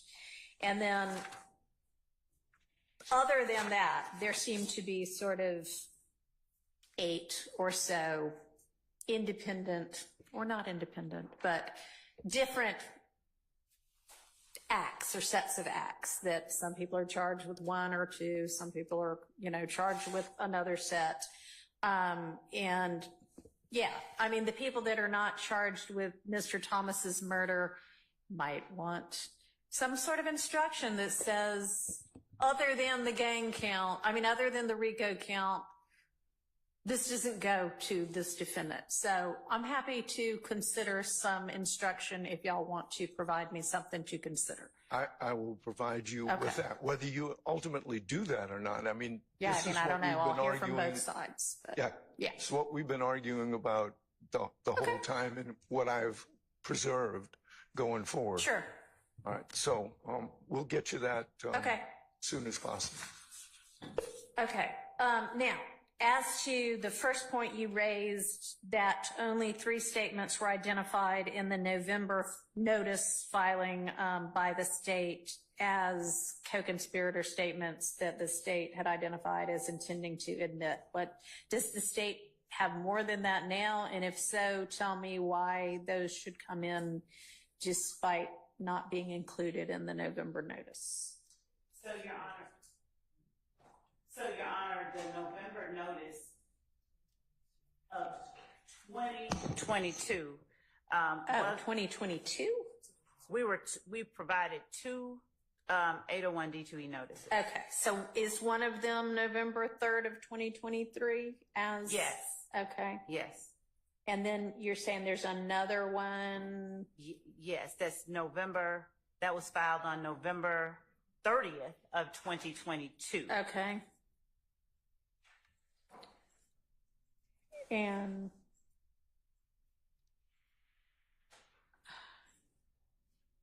give me a second, Laura.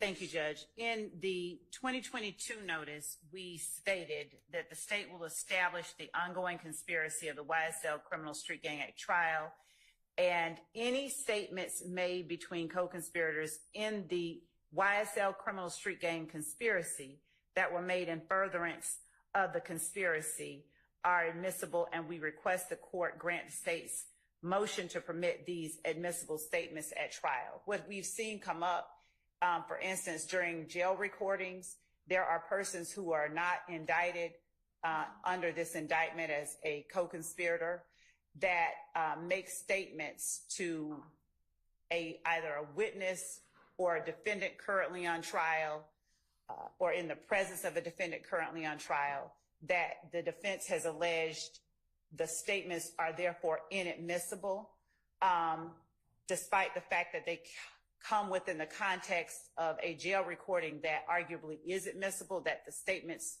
of a particular party are not admissible. Instances like that, we argue, are instances that involve co-conspirator statements. Okay, so not arguing broadly, conceptually, but arguing as to specific statements. What notice does the defense have of specific statements that are not included in the November 3rd, 2023 notice? Okay. Because it's one thing to say broadly, hey, if there are co-conspirator statements, we intend to use them. It's another to say, and here are the ones we intend to use. And if the court had ordered, you need to tell the defense which of these you intend to use, then it's time to get down to specifics. Yes, Your Honor. So in this particular notice, we did provide... Sorry, when you say in this particular notice, which notice? The November 6th, 2023 notice. Okay. November 6th. November 3rd? It's just, he said it wrong. It's filed. November, okay. You provided notice of 3 different statements. Right. 3 right? specific ones. Okay. Yes. Right? Yes. All right. So my question is, are there other statements besides those 3 that you believe are admissible in the trial of this case as to any witness? There are. Just one moment. All right.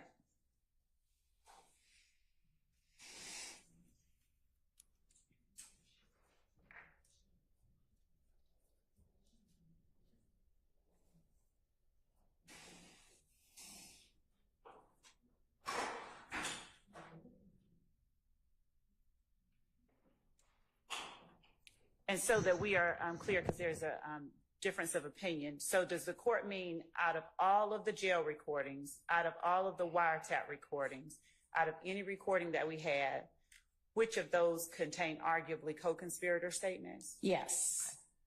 There are many. There are many that are included in the... All right. I have yet to find the notice that y'all are talking about. The November 6th one? We can send it to Because the y'all, court. there are a lot of filings We can in send this it to the court. case. But Ms. Persefield has saved it for me somewhere, but there are already a lot of things in our file also. So, We'll send it to the court and to counsel for defense. Laura, what's it called? Where do I find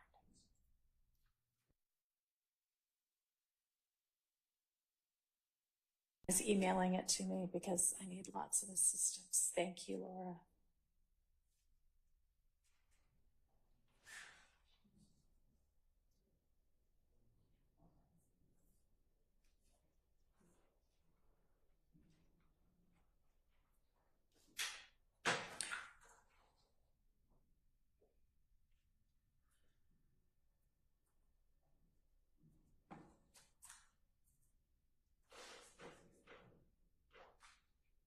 And so was there an order at some point or a direction from the judge to tell the defense which statements you believed to be co-conspirator statements that led to this supplement?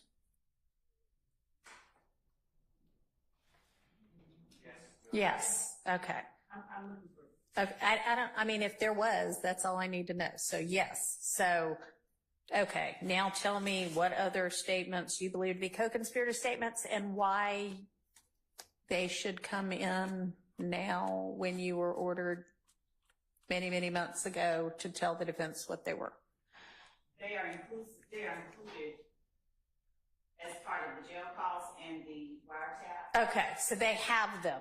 Yes. They just haven't been identified as, hey, we think this is a co-conspirator statement. We intend to use it. Yes. Okay. Well, sure.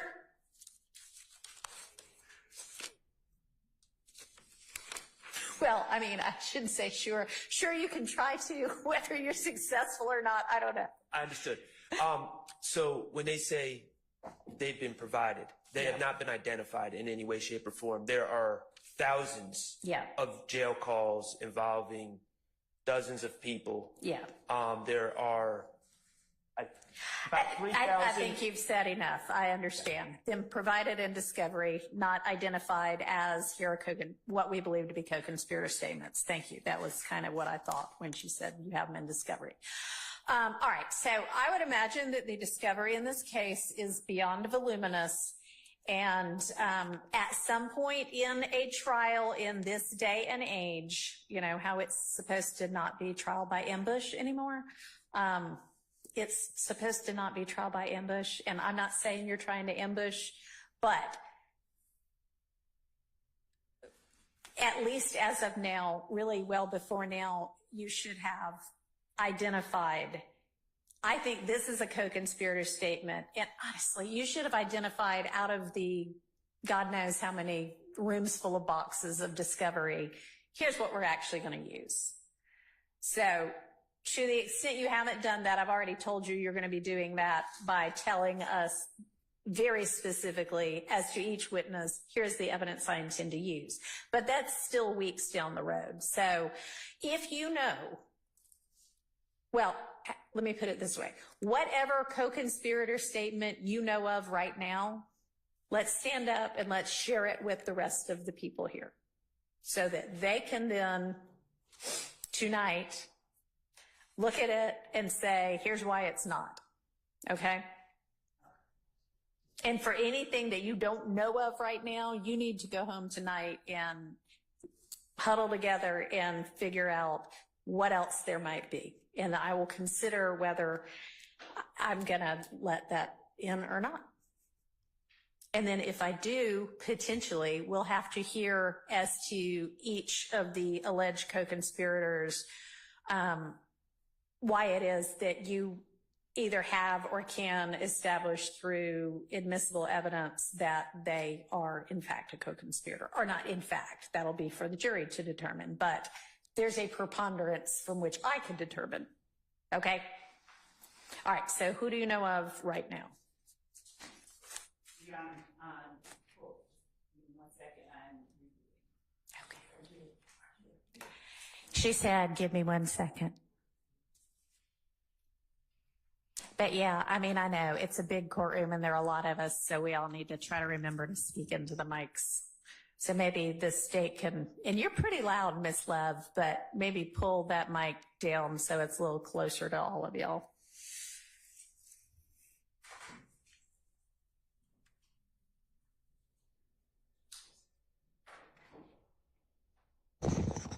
And so that the court knows what I'm doing, I overheated. And so I had to wait. By which you mean your laptop overheated. I do mean my laptop. Okay. And I was because I've told y'all not to overheat anymore. So that's what's okay happening.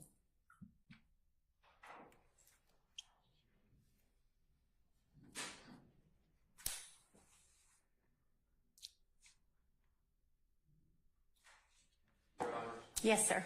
While she's waiting for that to sure. come up, could I just briefly address a side issue? Sure. When we met for the status conference, yes. I believe Mr. Harvey asked you if you would support us when other judges try to drag us in. I recall that. And you know what? Immediately thereafter, that very night, a federal judge reached out to me and said, "Oh, I'd like Mr. Harvey for trial." And I said, "No, you can't have him." So thank you so much, yeah. Your Honor. But one thing that wasn't clear, or maybe I misunderstood it. You talked about when we say take a 1 week break, that if someone wants to call you in for motions, perhaps, they can do that. Mm-hmm. So you were referencing that week last week where we were out and why we weren't working to prepare for this. Right. I was being called into court all over the state of Georgia. Sure. Just because, and maybe that was my fault because I wasn't clear whether you would support us if I told those judges, no, I'm in trial. Because we did have a lot of preparation to do for this week. But unfortunately, I was hauled over all over the state. Right, and we didn't really talk about that. Yeah, are you going to cover us for that as well so that we can work on this trial during those breaks? Because, we may just have to decide that on a break-by-break kind of thing. Because I, for the last 19 months, have been one of those judges wanting several of you in court for cases pending before me on my other docket. I don't want to blanket say anytime we're not here working on the case, I'm still going to protect y'all, as it were. And frankly, I'm sure that all of y'all would like some time to be able to go represent your other clients in court as well. Absolutely, Your Honor. So, why don't we take that up kind of as we need to? Okay. And if we are not in court, I hope that we will get into a rhythm if this case proceeds to continuation of trial, where we can have enough done that we can say go Monday through Thursday hard and take Fridays off, or take Friday mornings for motions and Friday afternoons off or something, but like a schedule so that y'all know if you are not prepping for the main witness in the case the next morning, that you can go to court and do some of your other representation. That would be wonderful, Your Honor. Yeah. At least speaking for myself. Let's raise it with me when you need to, but I can't give you a blanket answer right now. Thank you. All right.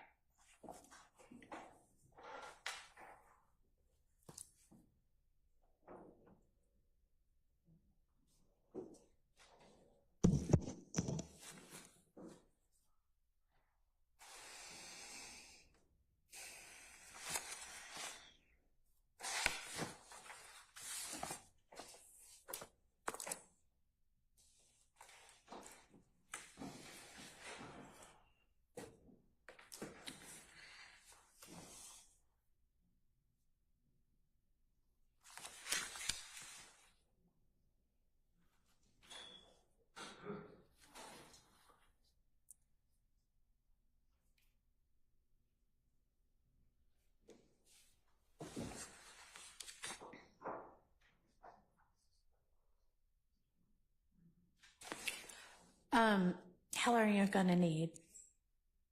2 minutes, 10 minutes, 1 minute? Okay.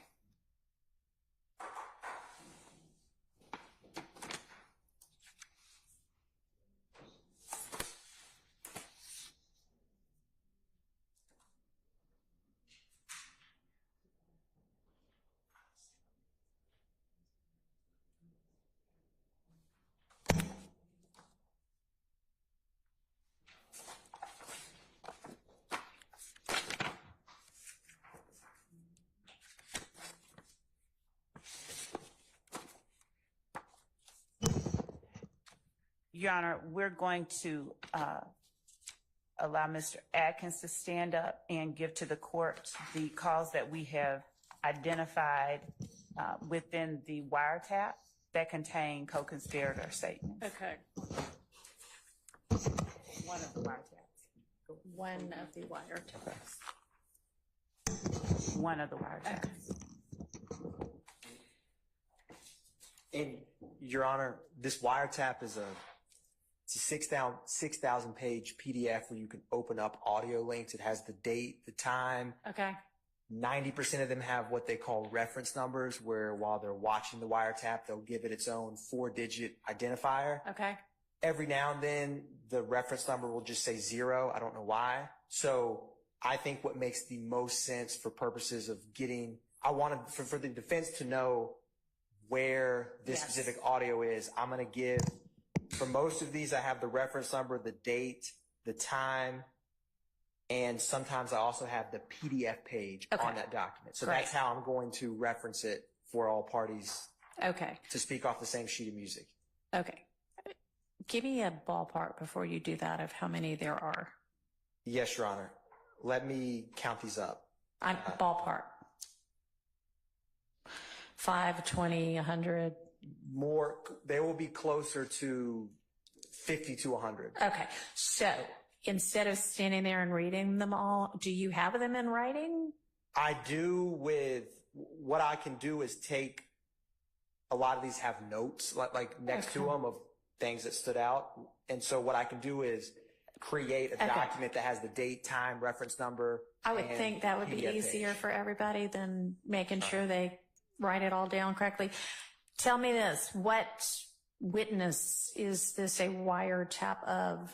So, Your Honor, there's 2 wiretaps. The specific one I was going to start with is Demekion Garlington, who is a severed co-defendant. Right. Okay. And I believe almost the entirety of these wiretaps will come in through Detective Viverito, Atlanta Police Department gang detective, who I think is probably ballpark 50 plus witnesses down the road. Okay. For this particular portion. Okay. All right. So there are going to be a series of alleged co-conspirator statements that are in the wiretap of Garlington. I think I would imagine that the state could speak to me right now about what it is that you will use to establish that Garlington is a co-conspirator. You, Mr. Atkins, will put together the list of all of the details, and you will email that to all of the defense attorneys and the court today. Yes, Your Honor. And we can maybe do the litigation of that, maybe that week in August.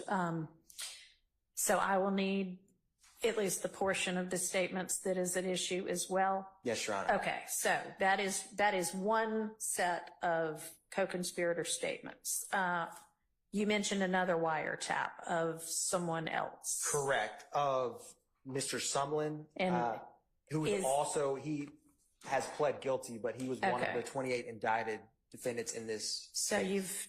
you've done your proffer for that one. That one will be easy if he pled guilty. Yes, Your Honor. Yes, Your Honor. All right, Sumlin. And you can do the same for him. Correct. Okay, And perfect. he has less, it's hard for me to ballpark the number. That's for him, fine. I just was like, if it's 2, you can read them out. But if it's some huge chain, then it's easier to just give them in writing. Yes, Your Honor. Okay. All right. So that is 2 further potential co-conspirators who have statements we will need to litigate. Whom else? Your Honor, we have an additional co-conspirator statement from Mr. Copeland, a jail call. Okay. That's a part of the 5, Jail calls. about a portion of the 5 jail calls. All right. Hang on. Is that a surprise to anybody? Do I need to do a back and forth about whether it's fair for that to come in?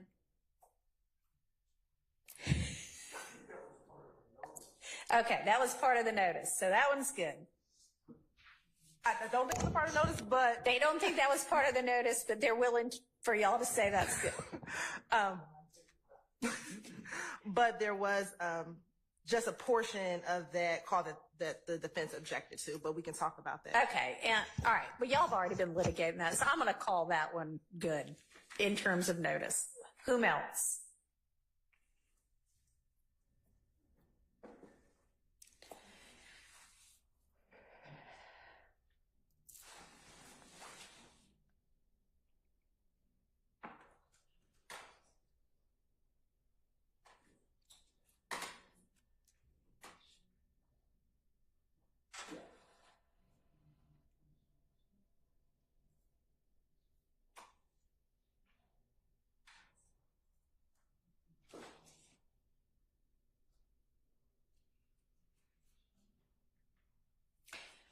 All right, question. So I'm looking at this November 2023 notice, and at this stage, when it was filed, they're talking about witness A. Y'all all know who is referred to in each of those at this point? Okay.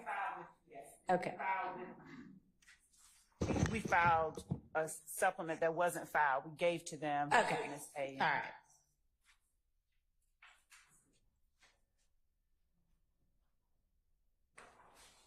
All right.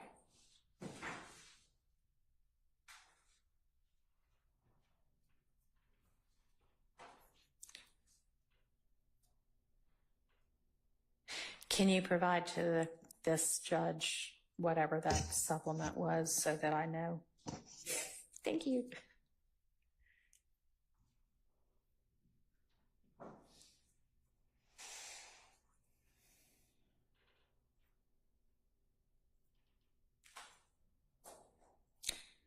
Do y'all, deputies, do you know whether lunch is here yet for the, okay, why don't we break for lunch? Be back at, how long, practically speaking, do y'all actually need to get everybody fed and restroom breaks and back? Hour and 15? Okay, let's break until 1:15. Quick question. Yep.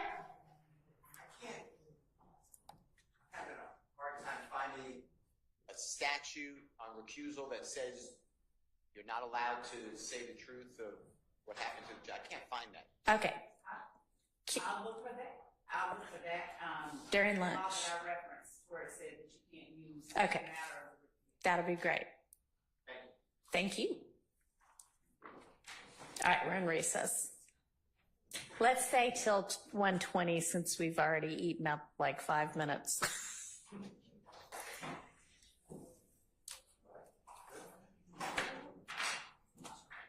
And Your Honor, are we looking for, I apologize for.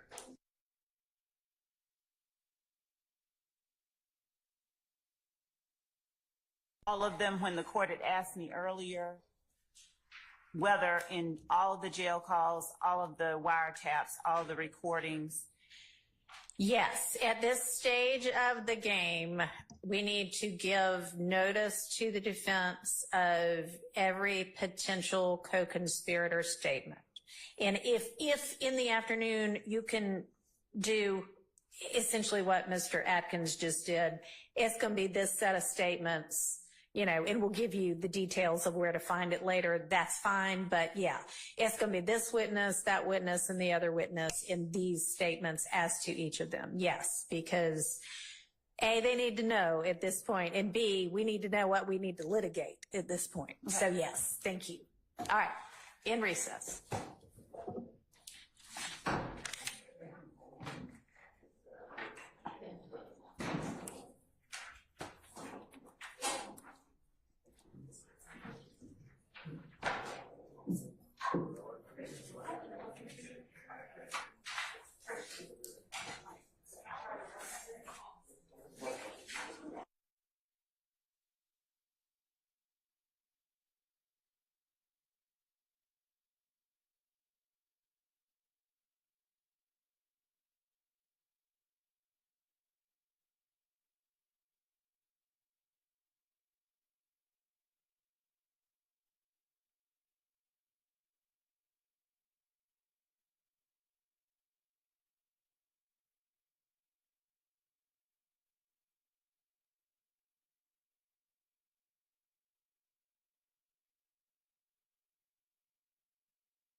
ウソップに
All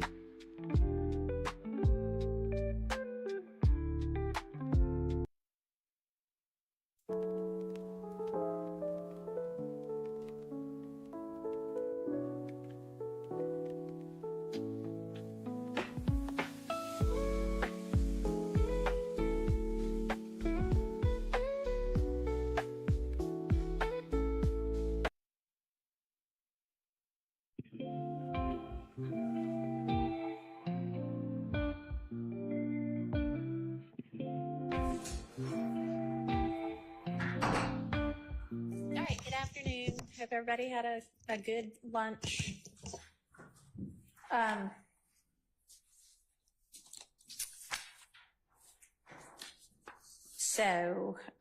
What were we able to sort out with regard to other potential co-conspirator statements? Identifying those.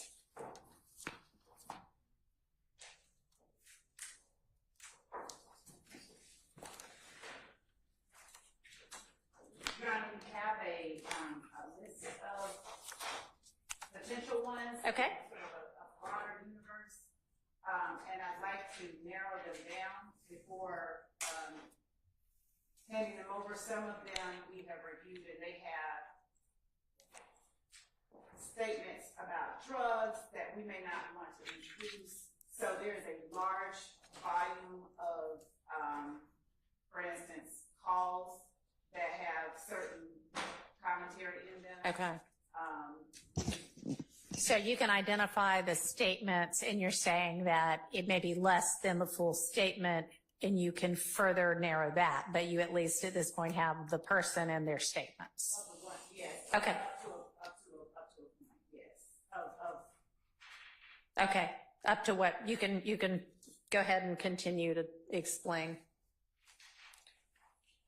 So, and that's the way it is with a number of the jail calls and the calls from the wiretaps that we have reviewed so Okay.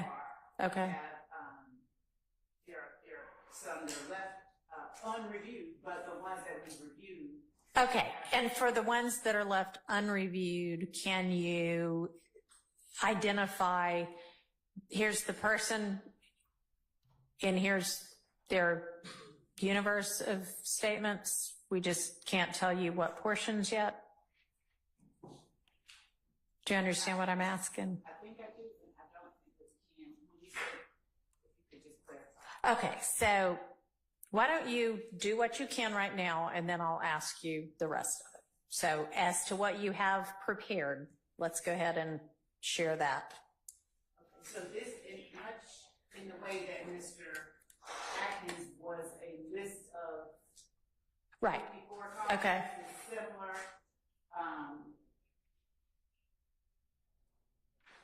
It contains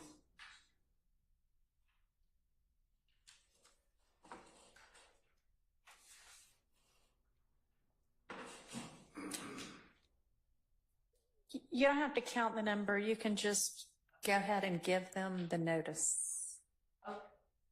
Is it something that you have like a written list? So yes, it's an internal list of notes and calls that are identified. Okay. So what I can do is provide to them just the calls that are identified. Okay. So do you want to do that in writing? Yes. Okay. So do you want, could you at least in court identify the witnesses?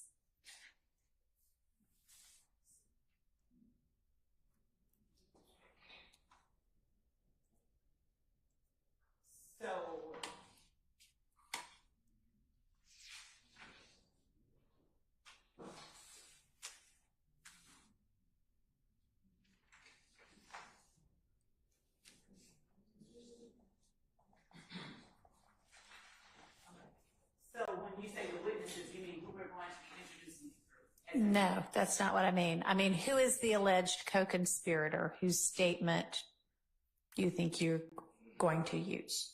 And if you have the witness you're going to use, I get it in through, that's great too. But we're looking for co-conspirator statement. So we need to know the ID of the co-conspirator.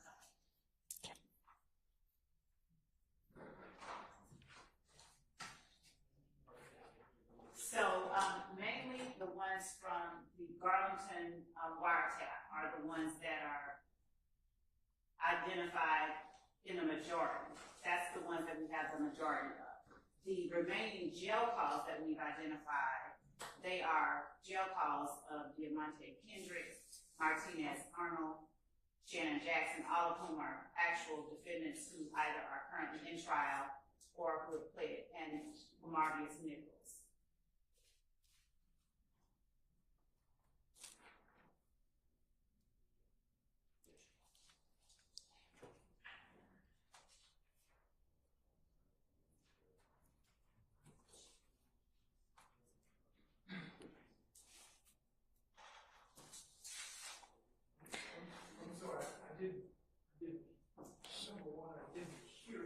Sorry, I just couldn't Okay.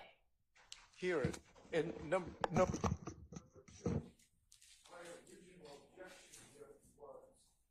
Is your mic on? my original objection was too little, too late. In other words, I understand. Okay, I'm just so- trying to sort out what there even potentially is at this point, and then, which is harder than it should be. And then I will hear why it hasn't been shared before and why it should now be permitted regardless. thank you. Thank you. So can you say those for people again louder so Mr. Harvey can hear? Yes, Your Honor. The jail calls, the jail calls of the persons that I have in my hand that we're reviewing are jail calls of people who are currently on trial or who were on trial and entered a plea. Okay. So I don't think that that counts for what Mr. Harvey is talking about in terms of co-conspirator statements. In other words, for instance, I have Mr. Kendricks, Mr. Stillwell, Mr. Nichols, jail calls that we had under review by the team who was working on that. And that we've identified calls from that we intended to use. If I may respond to that, if it's Mr. Nichols' phone calls, the kid has been in jail for a couple of years, number one. Number two, those are his statements. I'm entitled to those under the discovery statute. And if they're just looking at them now, 2 years later, you should, without any question at all, exclude those. I mean, this is, Okay. come on, 2 years later. It is my understanding that everything that my understanding based on your representation to me earlier today in court, that everything that you intend to use as a co-conspirator statement has been provided to the defense in discovery. Is that correct? Correct. Okay. And so what we're doing now is y'all asked that it be identified which are going to be co-conspirator statements. So it's not that you don't have it, it's that it is yet to be identified as a potential co-conspirator statement. So with regard to your objection about not having it, you have it sounds like. Now, if it's a statement of one of the defendants on trial right now, but it is going to be used against another one of the defendants on trial right now, it is, right? Yes. Then it is a co-conspirator statement. So, Mr. Nichols, Mr. Kendrick, Mr. Stillwell, you also said Mr. Arnold and Mr. Jackson. And did you say that both of those people have pled? Mr. Arnold has pled. Okay. And I said Jackson, but Jackson is Stillwell, so that was a okay. statement. All right. So the only person you've identified other than the three that are on trial right now is Mr. Arnold who pled. Right. And there's also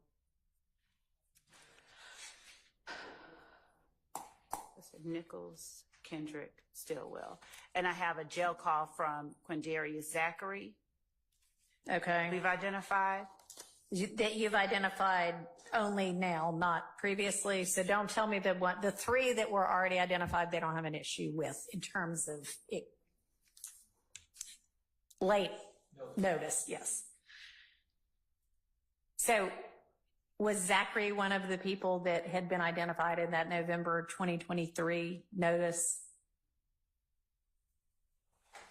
Because the notice I have says person A, person B, so I don't know who they are. Right. So not the jail call, the statements that he has made, but not the jail call.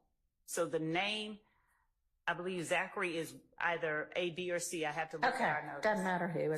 Yes, he was identified as one of the people whose co-conspirator statements were you intended to introduce, but the jail call wasn't identified within there? That is my... Okay. Is the jail call subsequent to the time that you provided the notice? No, the jail call date is 2015. It's in 2015. Okay. So is there a reason you didn't include the jail call in the notice that you provided? When we were preparing the notice,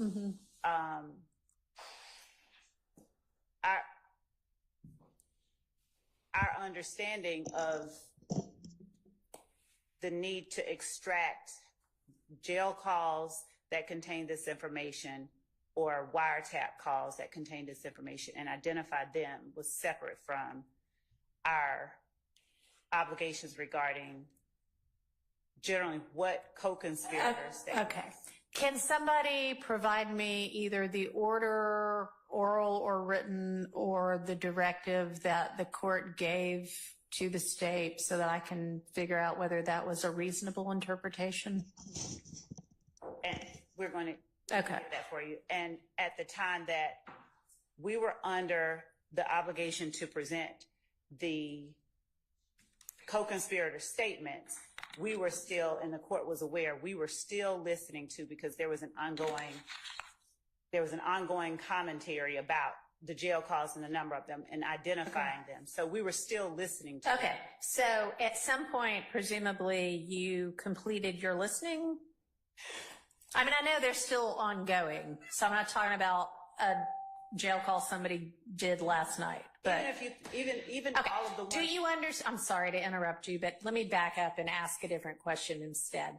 Did you understand that you had a continuing obligation to notify of co-conspirator statements, even if it didn't include jail calls and wiretaps? Yes. Okay. And with regard to whether there was some other understanding about jail calls and wiretaps, I'll sort that out later. Let's, at this point, are there other people who you think are co-conspirators, who you think you have co-conspirator statements for that you are potentially going to want to admit in this trial? And let me direct your attention to, because this might help you a little bit, you a couple of days ago provided at the court's request to the court, and I assume to opposing counsel, a kind of modified list of witnesses still to go. All right. And you have at least a broad outline of evidence you expect with those witnesses. And some of these people you have actually identified specifically as co-conspirators. So, I mean, can we go through that and at least with regard to those people, see whether, yes, in fact, there is potentially such a piece of evidence? All right. So, if everybody wants to follow along and pull out your state's witness list, the first one that I notice is number 3, Antonio Sledge, who you say is a co-conspirator, and then on your evidence you have listed a defendant interview and a jail call. Right. Could that potentially be? Yes. Okay. Yes. So we can add Sledge to the list. Then Zachary, you mentioned, so he's already on our list. Now, some of these I just don't know, but there are a lot of them that have interview or something like that over to the side. I mean, somebody like number 7, Kenya Morton. I don't think she's a co-conspirator, but okay.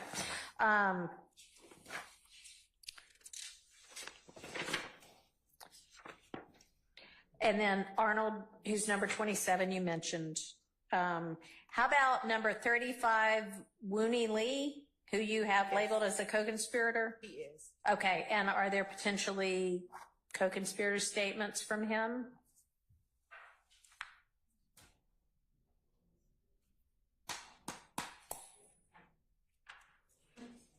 So unless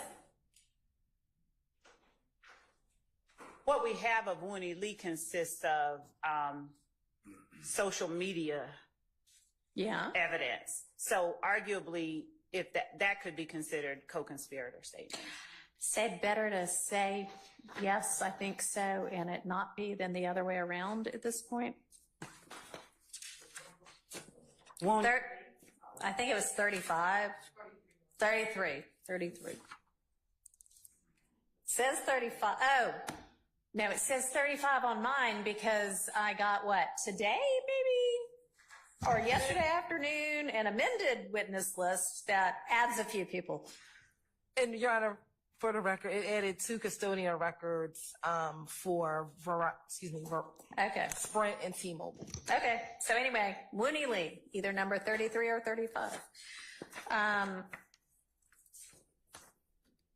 How about, and you mentioned Sumlin earlier this morning, and Sumlin y'all already had notice of from November of 2023. So Sumlin's okay.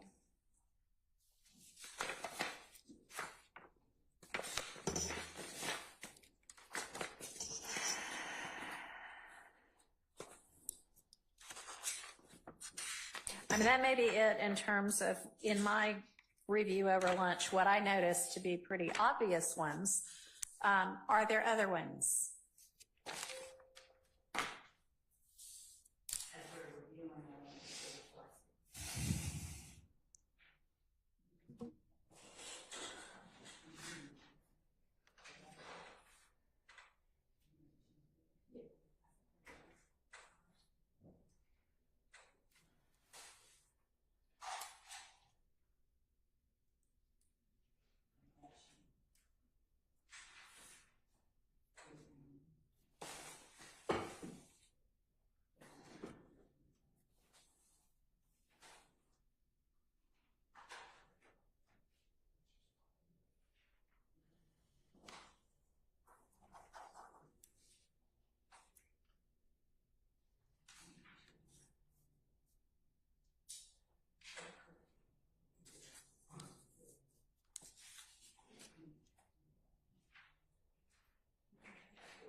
And Your Honor, I think I took it for granted, but all of the 6 co-defendants currently on trial, their statements, their social media, and the jail calls that they have, that we have of them, Okay. would be All right. considered co-conspirators. All right, and I think that with regard to the 6 co-defendants on trial, it is, I mean, pretty obvious considering that there's a RICO count as well, that the state considers those people to be co-conspirators of each other. It still might be helpful to identify the statements, but with regard to deficiency of notice as to those people, I'm going to say that's okay, that's kind of within the context of there being a RICO count against them all. That notifies the defense that at least you think they're all co-conspirators. So if you can identify the statements as well. So that leaves, I guess, so does that mean that there are no others other than the ones we've run through just now?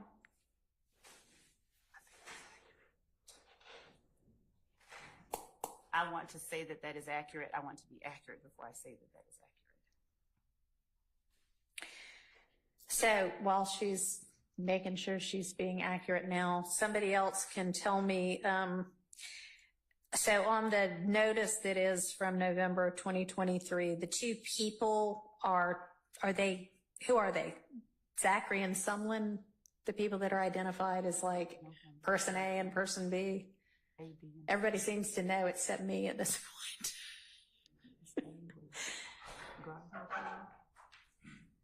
I mean, y'all know at this point. So how about somebody on the defense side tell me? And you don't even have to say who's who, just. Mr. Weinstein, you're looking at me like, I know, but. I'm looking at you like, this seems like a job for Max Sharp. Apparently it is, because here he comes.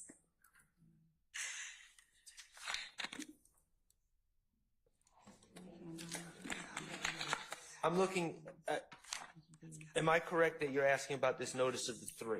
Yeah, there's a I don't know what it says, witness A and witness B, or person A and person B, and then y'all said, or she said, there was a supplement that actually identified who those people were. So, Your Honor, witness A was Mr. Copeland, and in that notice, we talk about the statements that Mr. Garlington made to Mr. Copeland. Witness B was Quindarius Zachary. okay. All right. And he's talking about statements that were made by All right. Defendant Stillwell and Defendant Kendrick. Okay. And Yes. I agree with 1 and 2. 3, I'm not sure has played out in actual testimony. Okay. Do y'all know who 3 is? I think it says Donovan Thomas Sr. to his brother, but that wasn't co-conspirator. There's only an A and a B that are like not identified people, right? Okay. Okay. But 3 is not a co-conspirator statement, correct? Okay. So there's only 2 co-conspirator statements, alleged co-conspirator statements. Okay. All right. So with regard then to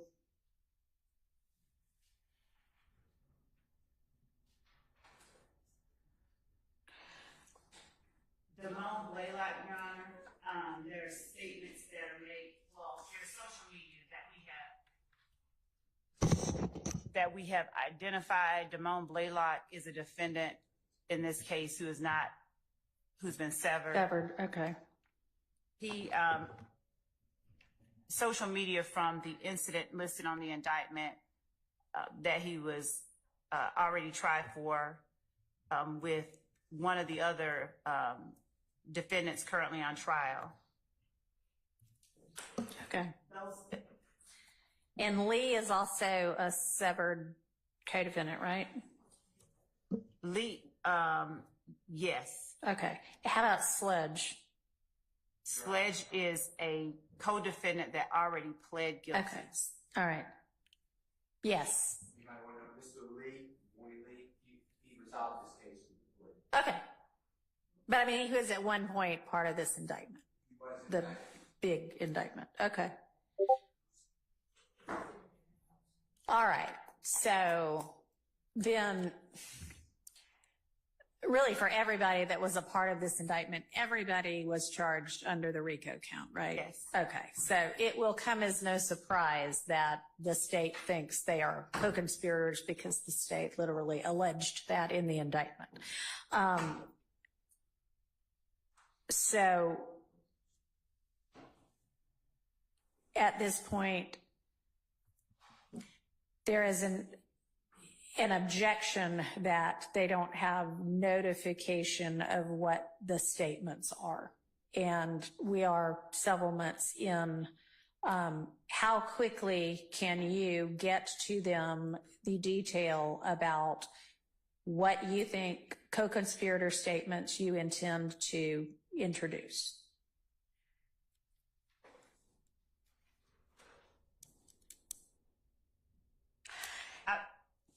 Go ahead.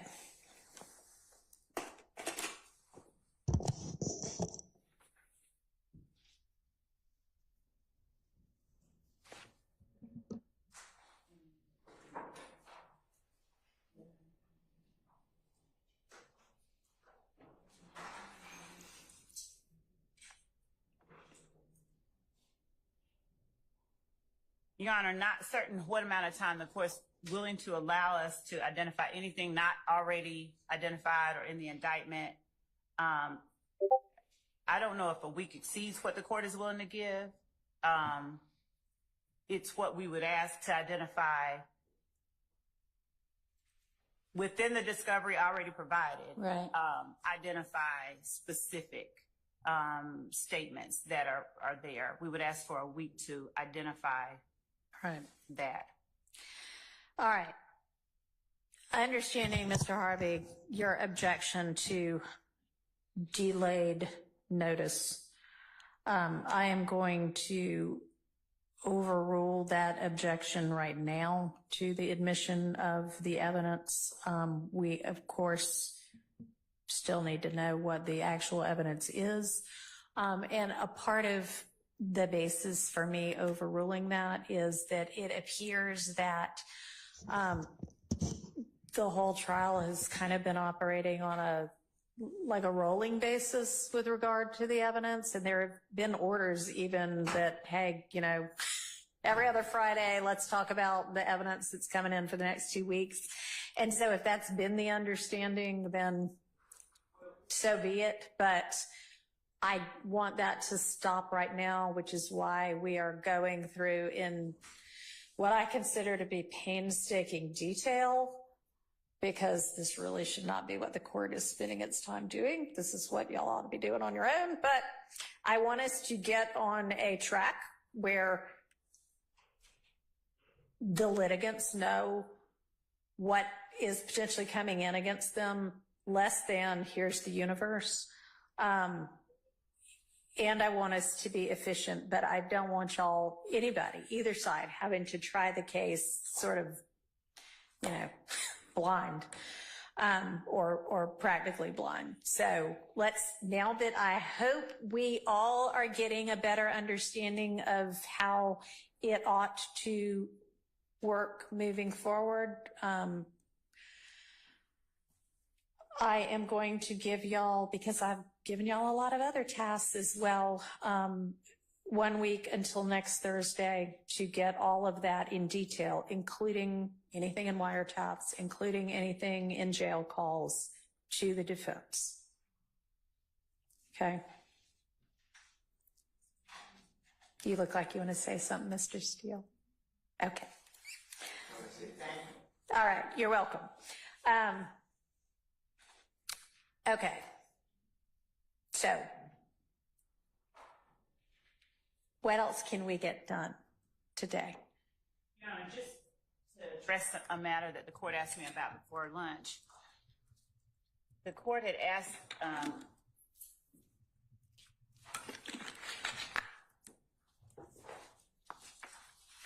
when I represented that, my understanding, if I'm not mistaken, was that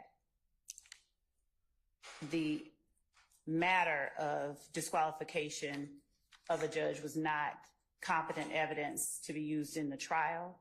I think I said something akin to that. Yeah, and you said you had some kind of law that you could provide to us. What I referred to was Georgia Uniform Superior Court Rule 25.6 and my understanding of it. Okay. If it's different than the courts, then that's not unusual. But the last two lines of the rules say that if a motion to recuse is sustained, the selection of another judge to hear the case shall follow the same procedure as established in Rule 25.4. Any determination of disqualification shall not be competent evidence in any other case or proceedings. So the way that I understood that, and of course that rule is, cited in other cases, for instance, not for the proposition that the disqualification is not competent evidence. It's just cited in a block cite in Evans versus Williams, 341 Georgia App 226. But that's my understanding. If my understanding is not in line with what the court's understanding is, we would have other arguments against the idea that somehow the recusal of the former trial judge is competent evidence and in some way relevant to whether or not the defendants did or did not do what they are alleged to have done. Well, it's not relevant evidence as to whether the defendants did or did not do what they're alleged to have done. It cannot in any way be evidence of that. I mean, I was as to relevance. That was why I was saying. All right. So relevance will be a separate issue from whether it is, and I can already anticipate the argument because I would make this argument. What you just read says any other case or proceedings. What does that mean for the case that it happens in? So I think we probably need a little bit more research. And that is what I sought to do over the lunch hour, but I did not find any Georgia case law that elaborated on that. I didn't find any case law that elaborated on that. And so that was, all right. That was where I stood. Okay. Well, thanks for letting us know what it is you were referencing, and I'm not sure if it actually answers our question or not. And it might not need to because the relevance issue may be what answers that question because we cannot, well, and it may be that, I don't know, I will entertain whatever y'all want to submit on that. Either competency-wise or relevance-wise, although I think I pretty fully understand the defense argument on it, but okay, thank you. So I know we're not quite ready on the Copeland evidence. I think we have sent out some of the transcripts we've got already, so we're not ready on Zachary yet. Are we ready on any part of Zachary? How about the part y'all had notice of?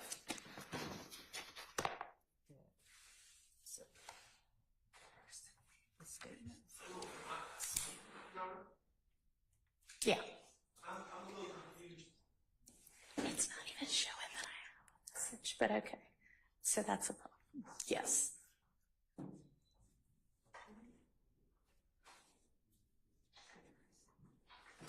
So regarding Zachary, when we're talking about the co-conspirator statements,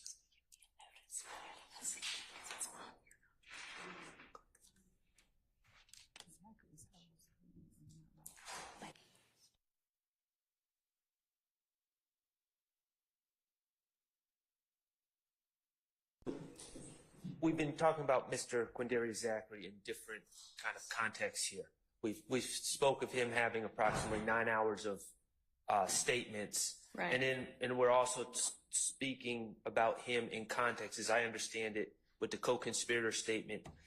one statement allegedly stated by Mr. Stillwell to Mr. Zachary, that we caught Nut down bad, and then another statement allegedly made by Mr. Kendrick to Mr. Zachary saying we caught Nut down bad. Is that correct? Those are the entire co-conspirator statements to Zachary that we're talking about right now. Judge. Yes. Zachary's interviews, the entirety of those interviews and everything that he alleged that a co-conspirator told him in those interviews are statements of co-conspirators we intend to use in this trial. So he has said, and we identified that because I thought it was pretty specific as it related to the Donovan Thomas murder.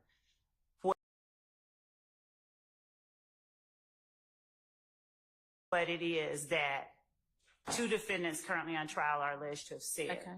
But within those interviews, he talks about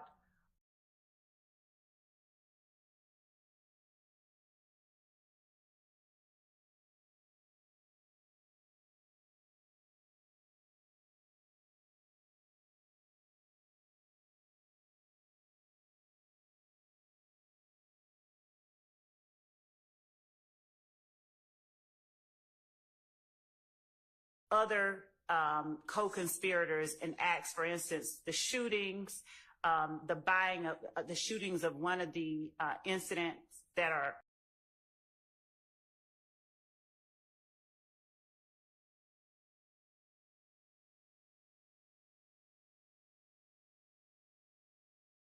alleged as an overt act in this indictment.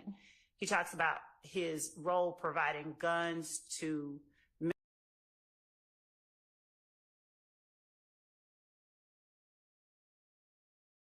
members of YSL. Okay, and so the answer is no, it's not just those two. right. It's the whole state. No, it's not just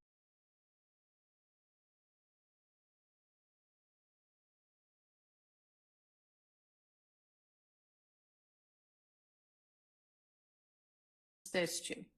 Right. It's And so, my understanding is the state is saying, and I don't know if this is true or not, but the state is saying at this point, to the extent that they know, that Mr. Zachary's taking a stand. So that's what I understand him saying. And so him saying that he provided guns to people is not a co-conspirator statement if he's taking a stand. I'm saying what the state is saying is a co-conspirator statement involving Mr. Zachary. The only thing we've has been identified to us is those two statements, which are clearly, in my opinion, spilling the beans. I mean, we're in the same predicament as the other. That's going to be our stance, but I don't know. I can't answer to other statements that have not been identified specifically. The statements that the statements that Quindarius Zachary gave to the police, I'm certain everyone is aware within those statements contains statements made by other people within YSL. When he's talking about the acts that were committed, he is talking about conversations at times that he has with other members of YSL. He may, for instance, at one point talk about what Antonio Sledge told him to do or something of that nature. Antonio Sledge's statements to him would constitute a co-conspirator statement. So to the extent that we have given to them the interviews of Quindarius Zachary and have noticed them that he is our witness, our position is that the interviews and what is within them, it is a discrete set of information that they have noticed that we are using that. all right. So I think I named with at least one count against them in this indictment, which is everybody in the indictment, that anything that they say to anybody is a co-conspirator statement, potentially, because they're co-conspirators with the other co-indictees. And anything that they relay was said to them by another either indicted person or person who has admitted in judicio to being a member of this gang is also a co-conspirator statement, and that the defense is basically on notice of that anyway?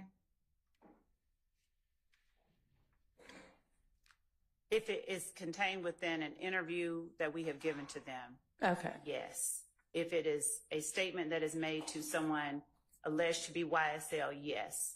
If it is a statement Not just alleged to be YSL. I mean, if you're saying they've got automatic notice of this, they need to, like, it needs to be more than somebody's alleged.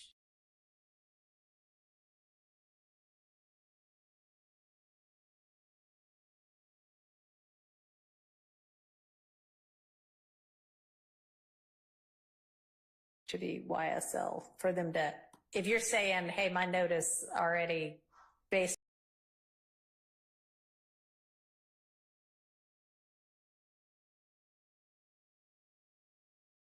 on this indictment and me giving these statements over is sufficient notice.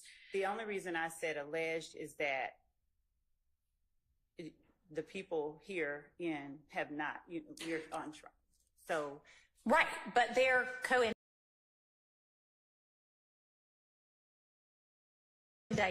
Yeah. So I was talking about people other than the co-indictees. Yes, I see what you're saying. Yes, any statement made.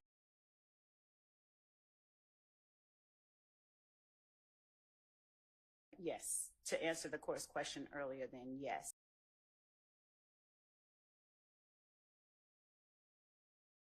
To the extent that we have given them that interview, yes. All right, and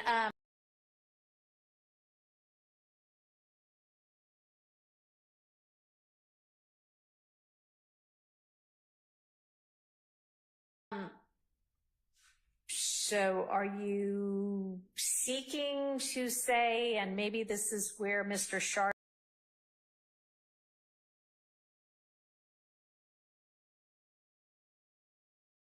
is asking for some clarification, that for all of those people, which is essentially everybody we talked about, that the most detail you're going to give them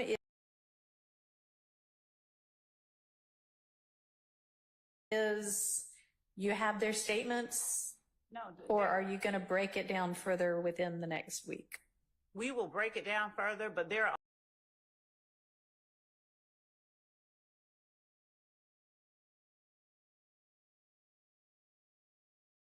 only, I think, the people who've pled, and Quindarius Zachary and Kenneth Copeland, who were not indicted, that fall up under that umbrella.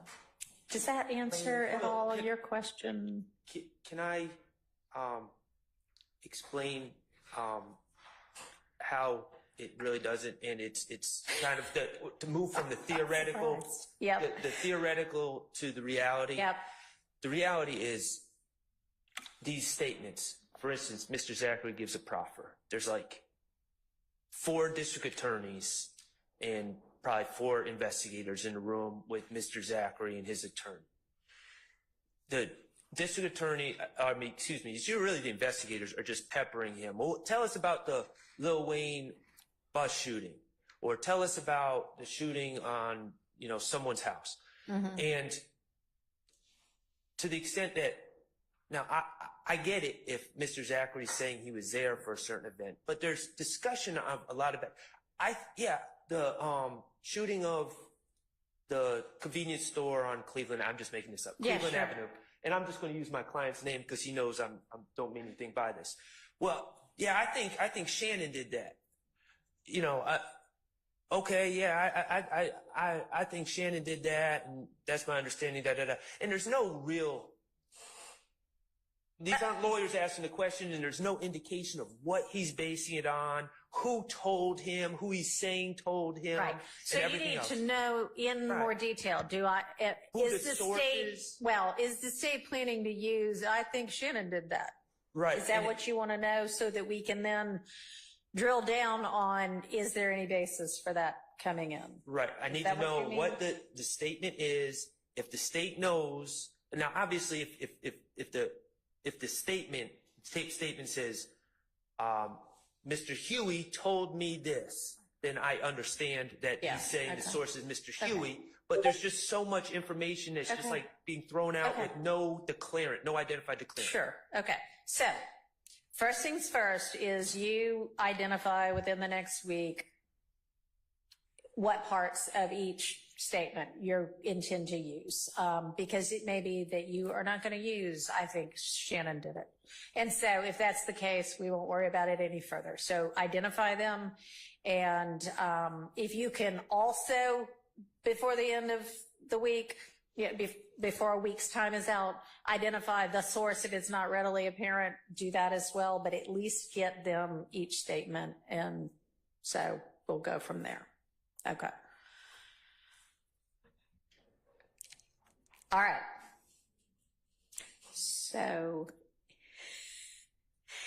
what else do we need to think about? Because I mean, and I hope we can actually go through more evidence, but all of what we're doing right now is productive, even though we're not hashing out the details. We're at least winnowing, narrowing, which is good. So I don't have an agenda anymore. My agenda got hijacked. What else can we do that's productive today? Anybody have any ideas? Mr. Steele. Okay.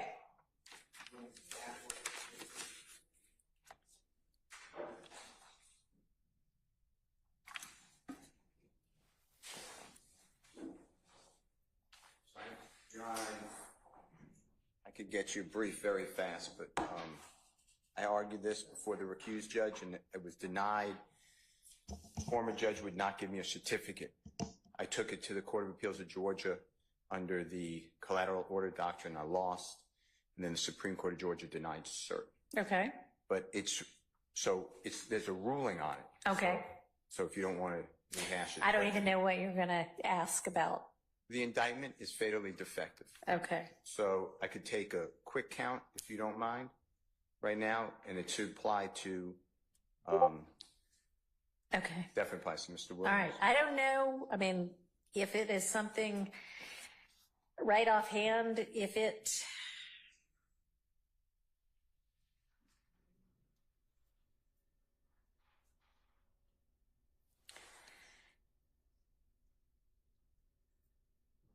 go ahead.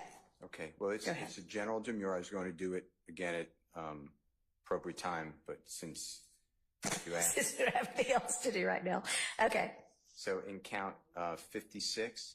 You know what? Let me grab my copy of the indictment. Okay, count 56. I'll get you the page. Be a minute.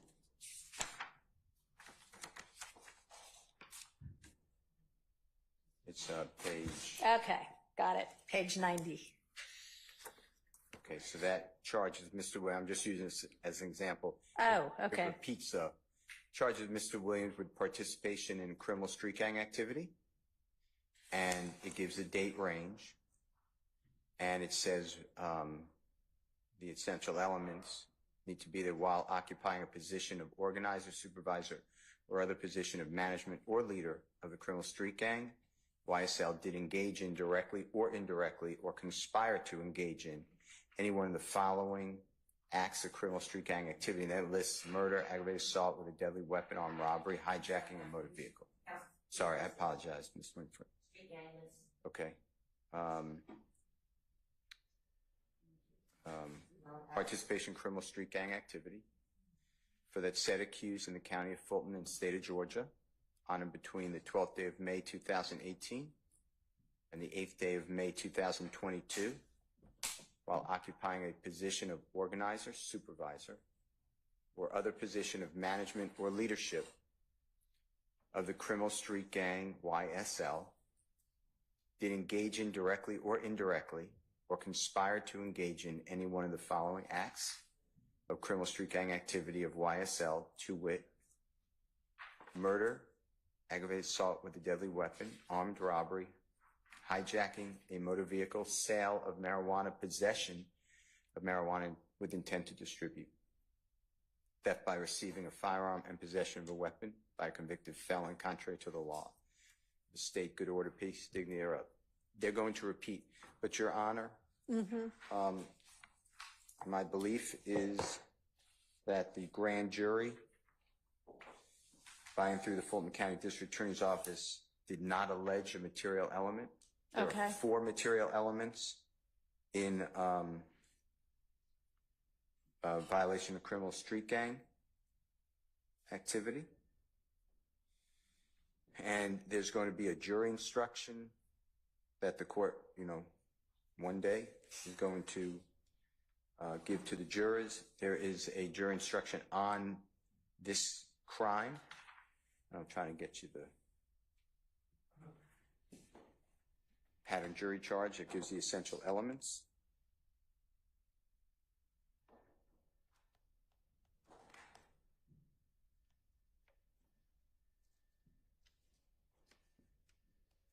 And that would be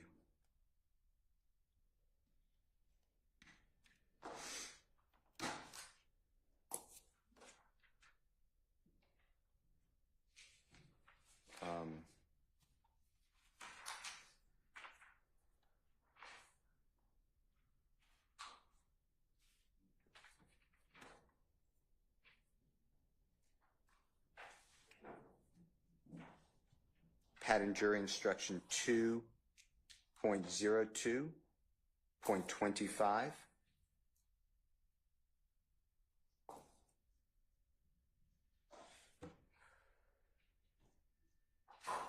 And there's also case law that one of the essential elements is that the crime was committed to further the interests of the gang.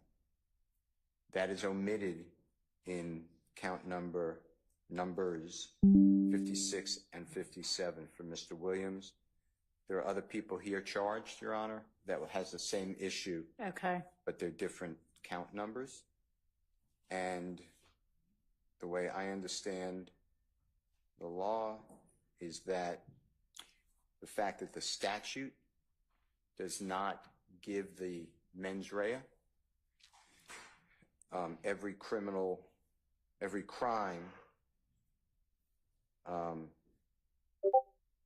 has to have the mens rea attached to it, and that when the legislature or Congress does not include the mens rea, the courts say that the omission from a criminal statute of any mention of criminal intent should not be read to dispense with that essential element. This rule of construction reflects the basic foundational principle that wrongdoing must be conscious to be criminal. And here, and that was, I'm sorry, under MORISSETT versus United States. That's 342 U.S. 246 at 252, 1952. It's also explained in Elonis, ELONIS versus United States, 575 U.S. 723 at 734. It's a 2015 case in Division 2. I'm sorry, 575 U.S. 723. Okay. At 734. It's a 2015 case. Okay. It's in Division 2B. And that specifically says that the fact that the statute does not specify any required essential element, including mental state, does not mean that one does not exist. And here what happened is there was a challenge years ago under Rodriguez from this courthouse, Georgia Supreme Court, said in order to save, or that it is a constitutional statute because it's not a denial of freedom of association, because you don't have the right to commit a crime in furtherance of the gang. That became an essential element. That changed our jury pattern instruction. And our grand jury did not, in our case, did not allege that. Okay. So I know that there's a lot of argument about, well, this is a gang case, and then 418 kicks in, 24-4-418 kicks in. But I believe that the charges for the gang is not appropriate. I wrote. And did you say, I'm sorry, did you say that, what did you say the Court of Appeals did? They didn't take it up. They didn't take it up, okay. I didn't get under Dukes, D-U-K-E-S. I don't have, Judge Glanville denied a certificate. Oh, okay. They never I thought you sought, but you did not secure a certificate. So then you took that up under the collateral order rule and. They said it's not a collateral order. Okay. I needed a certificate. All right. So they gave you an opinion on the merits of, is this a collateral order thing you can take up? And Okay. then they dismissed the appeal. So there's no Right. rule of the case. Okay. So that is, a couple of counts for Mr. Williams. He has 6. Then the conspiracy, which we're talking about. Okay, I'm sorry. So you said that with regard to counts 56 and 57, it is not alleged. I promise that. Okay. And are there other counts that are alleged against your client, Mr. Williams, where that is an issue? Yes, there's an essential element in count 1. Okay. Which is the RICO count. And I compared it, I just did it because, it's such a well-known case, to the Donald Trump indictment out of the same grand jury courthouse. Uh-huh. Nowhere in count 1 will you see that any of these individuals have been charged with joining the conspiracy knowingly and willfully. It is not in there. And that's RICO conspiracy count starts, I think, at page 12. But hold on. All right. And so you're saying nowhere in, I'll read it. It's pages 1 through 68 of the indictment. But no, I'm sorry, 12 through 68. You're saying nowhere in that 50-something pages does it allege any of this was to further the interest of the gang? No. I'm saying that it's a different. No, that's not what you're saying, or no, it's not in there. I'm doing a different issue in that, in Okay. count 1. Okay. RICO conspiracy. All right. The grand jurors charged that Mr. Williams and the others who were here, also the others who are not here, unlawfully conspired to acquire and maintain directly and indirectly an interest in and control of U.S. currency and other personal property through a pattern of racketeering activity in violation of OCGA 16-14-4A, as well as 4B, as well as B. But what happened there is, I went through it hard. There is no allegation by the grand jury that Mr. Williams or anybody knowingly and willfully joined the conspiracy. And under Cotman, which is C-O-T-M-A-N, versus State, which is 342 Georgia Appeal, 569, it's in Division 2. Okay. The 2017 case. That is a teacher from the APS trial. It was also a RICO conspiracy case. The Court of Appeals of Georgia held that in order to commit a conspiracy under the RICO statute in Georgia requires proof of the material element that the accused knowingly and willfully joined the RICO conspiracy. That is also in MacArthur, which is M-C-A-R-T-H-U-R versus Beach, which is B-E-E-C-H. Haven, which is H-A-V-E-N Baptist, B-A-P-T-I-S-T Church of Athens. Your Honor, it's 368 Georgia Appeal, 525, it's in Division 3. 890 Southeast 2D 427, that's a 2023 case. Cotman specifically wrote that under Georgia law, a person may be found guilty of the crime of RICO conspiracy if that person knowingly and willfully joined the conspiracy, which itself contained a common plan or purpose to commit 2 or more predicate acts. There's also Wiley, which is W-Y-L-I-E versus Denton, D-E-N-T-O-N, which is 323 Georgia Appeal 161. It's in Division 1. It's a 2013 case where our second highest court wrote the material requirements needed for a conspiracy under the Georgia RICO statute is for the person to knowingly and willfully join said conspiracy.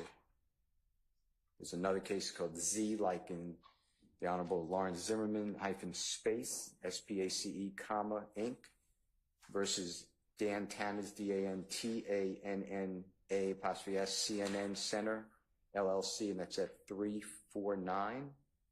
Georgia Appeal 248. It's a 2019 case. And what I used also was, I just looked at Donald Trump's indictment. I was interested in it. He is not only the former president, but the other alleged co-conspirators. They are charged several times with knowingly and intentionally joining this conspiracy. And it's not here for Mr. Williams. And mens rea is a material element of the crime and must be alleged in the indictment. That's in Eubanks, EUBANKS, versus State, which is 317 Georgia, 563. It's in Division 4. It's a 2023 case. So, you know, as you're going through this, if you're going to reconsider it, I will bring it up later, obviously, because I believe at a directed verdict motion, that would be relevant as well. But, you know, I don't know what it's like ever to be a judge. And I certainly don't know what it's like to come into a case like you're coming in. So if this helps, this is ripe under State versus Heath, Heath.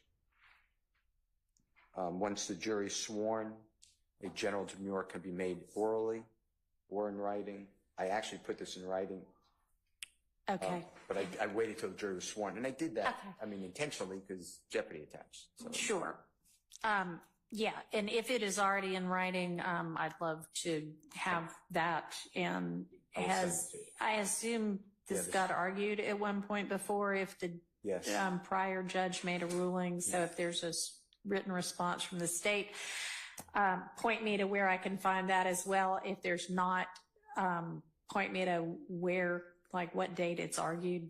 I have the order, and I filed that in a motion that I gave to this honorable court. Okay. I'll get the motion, I attach it, but I didn't give you my brief. So with the court's permission, and of course the state has it already, but I'll resend it. Is it filed in the case somewhere or? Went to the Court of Appeals. Oh, okay, that brief. Yeah, sure. I'll take it all. Okay. And then I'll assume the state filed some sort of a response, maybe not this team right here, but, and it may have been that more about that was about collateral order or not, but I'll take it and read it for whatever it's worth. The state argued, and then they wrote the proposed order, which was signed by Judge Glanville. So, and it's a long order, it's 12 pages. I'll take all of that. Okay. So I thought that would be, if you grant it, it would be helpful because it would knock out all this work. Yeah, it would. That is true. Okay. Thank you, Your Honor. Thank you. I'll get you that brief. All right. Appreciate it. Your Honor, I'd also point the court's attention to the transcript dated December 11th, 2023. It was filed on that date. Okay. Of at least one of the hearings where we addressed Defendant Williams' general demurrer claims. Okay. Is it a transcript from December 11th or was it filed on December 11th? It was filed on December 11th. It was held on November 20th, 2023. Okay. Thank you. And it was specifically as to Defendant Williams' plea and bar / motion. Great. Thank you. Appreciate that. All right. Mr. Harvey, you look like you also were maybe going to stand up and come up with something we could do. Oh, and you know what?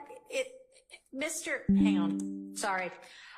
If I don't do things when I think about them, sometimes they escape my mind.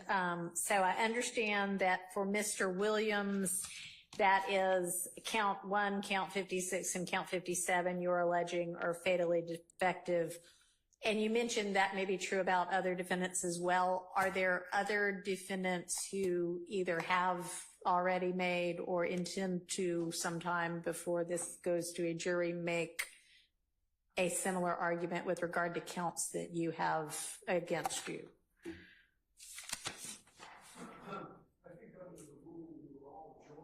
Oh, right. Yes, the Harvey rule. Thank you. Okay, but if you are all joining in, can you tell me, is this essentially true about every one of the gang counts that they're missing?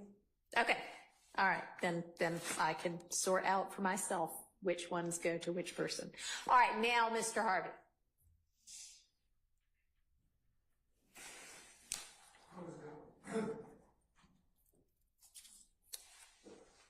And this is more of an afterthought. At least I'm still having thoughts, whether they're before or after. I want to make an oral motion at this time to prohibit the state or anybody else from talking to witnesses while they're on the witness stand. Judge Glanville would give an instruction which was incorrect to witnesses. Don't talk to anybody but the parties in this case while they were on the witness stand. The only one that is, the only people that are accepted from the no talking rule once a witness is on the witness stand is a criminal defendant and the defense lawyer, because that's a Sixth Amendment impediment. The case, as I remember it, is Perry versus Leake, Perry versus Leeke. It is a United States Supreme Court case, which indicates that other than the defendant, witnesses or parties are generally prohibited from talking to witnesses once they're on the witness stand. So I would like an instruction. I could write this out. I can ask for an instruction. That'd be great. No, you don't have to write out the motion. I mean, it's fine. I'll entertain it orally. And I mean, that's generally my understanding as well, but it's been a minute since I've practiced. It's been a minute since anybody raised that issue. Is there some kind of an exception for, like, I mean, I know, like, if you're on the stand and then we take a lunch break or a restroom break or something, that's one thing. Is there anything about, like, overnight that is different?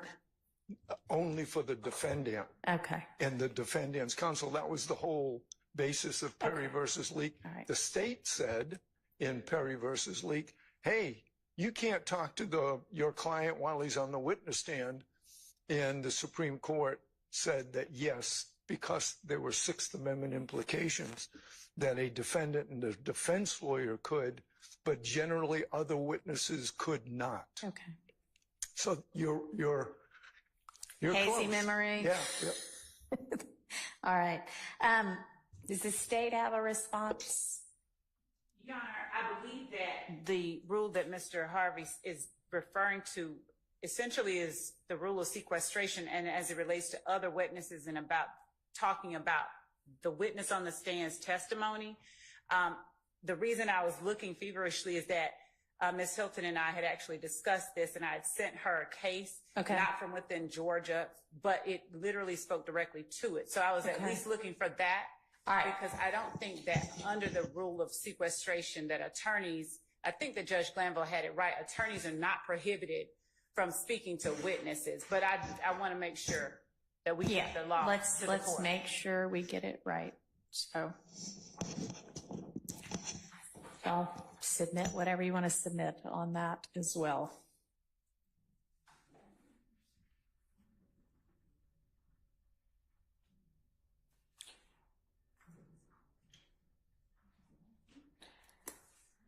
All right. Thank y'all. We're going to take a recess right now if there's not anything we can do immediately.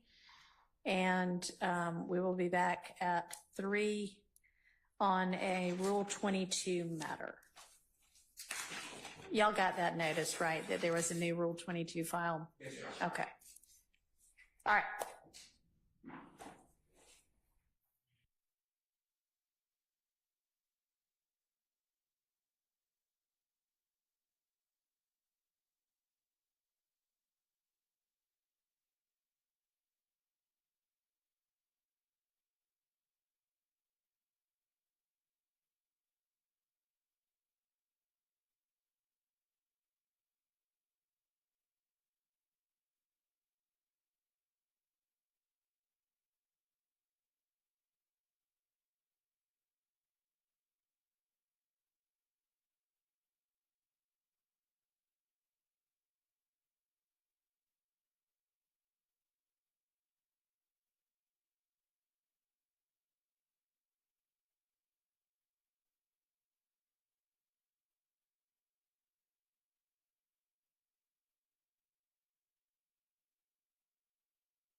All right, where's Ms. Bumpus? That's who filed the Rule 22.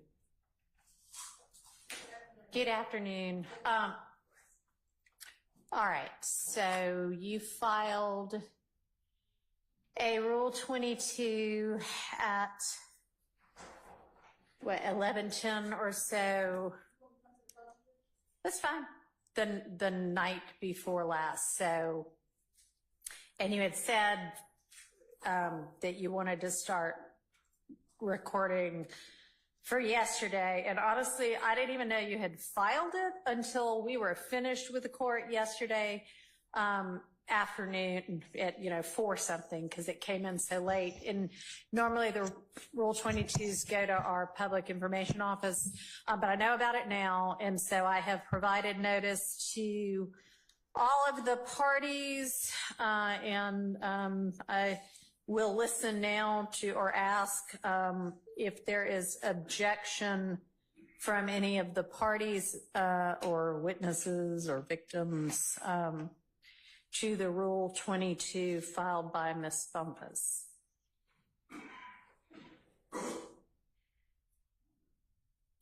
All right. So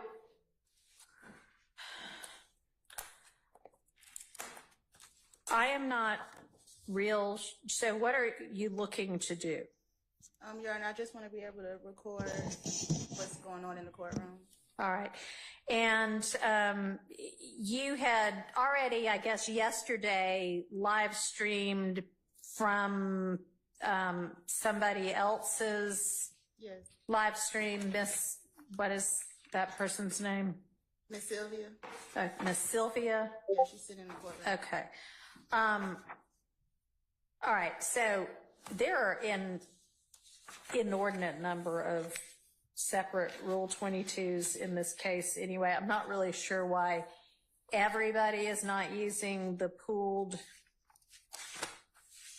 media that is already, I mean, it's like 8 or 10 media organizations are using one pool, and then there's Miss Sylvia who has a separate one, and then lots of people who have the ability to take still photography and audio, and it's just a lot. It's like 8 or 9 different things. But I am not sure that yet another person doing essentially the same thing adds to the public's access to this proceeding. There is 24/7 coverage of this, a pooled camera, and Miss Sylvia's separate video recording that you can access anyway, apparently. So, I mean, if you want to be heard as to how that either increases the public's access or helps with the dignity of the court or the administration of justice or the truth-finding function of this proceeding, I'm willing to listen to what you have to say.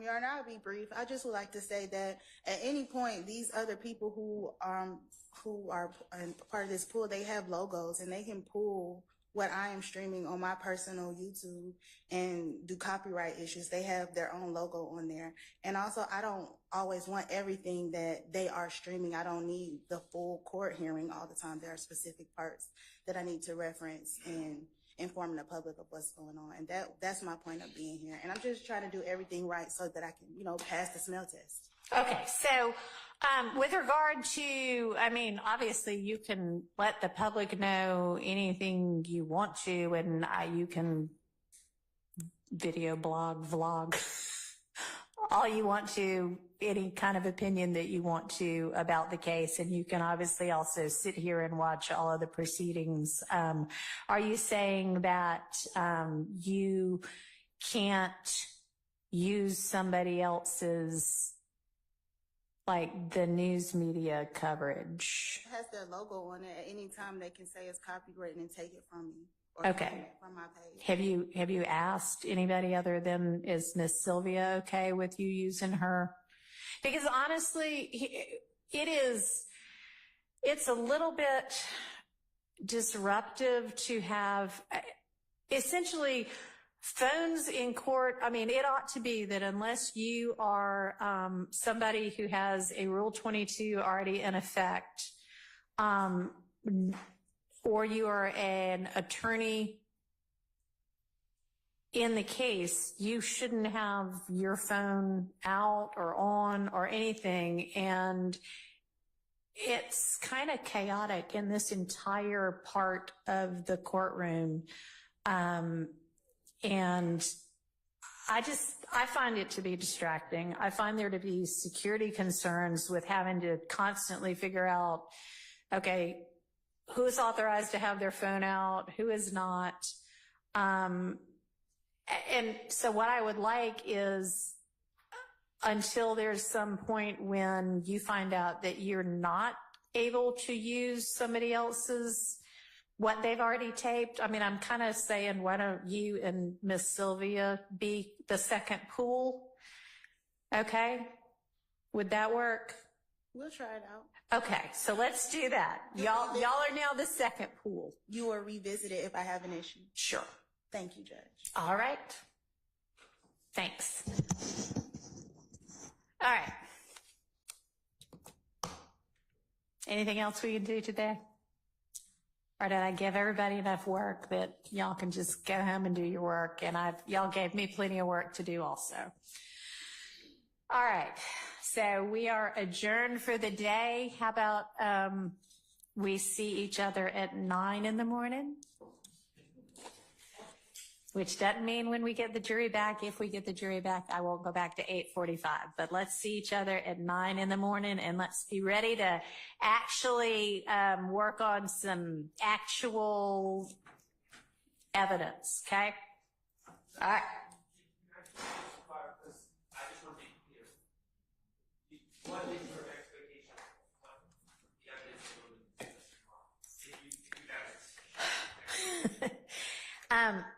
Are we going to be able to, so y'all are getting some of the transcripts of Mr. Copeland's testimony so far. What all have we already shared? No?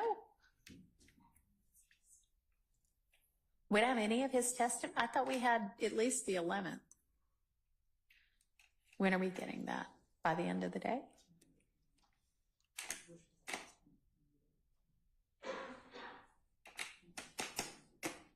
That was a really good question, Mr. Sharp. I thought we were going to be doing Mr. Copeland's evidence tomorrow, but maybe not. Did we ever get an answer, Judge, as to whether or not we have the transcript from the 10th? I know that Ms. Weaver indicated, excuse my seat, Ms. Weaver indicated that she was working on the one for the 11th. She might have it by the end of today is what I heard earlier. But you asked whether we actually had the 10th, and I didn't hear the answer to that.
The answer to that is no, we do not yet have the 10th. We had portions of the 10th, but they were the other portions of the 10th. So hopefully by tonight, the court reporter will have both the 10th and the 11th. Y'all should have, now this isn't his testimony. This is y'all going through evidence, but y'all should have a rough of the 18th, the 21st, and the 24th already, and then the rest of it will be forthcoming. So I don't know if we can work on Mr. Copeland tomorrow or not. I don't know what can we work on tomorrow?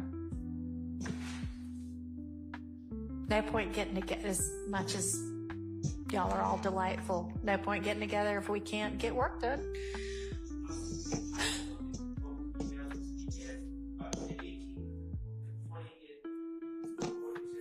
The 18th, the 21st, and the 24th. No, so, yes, that.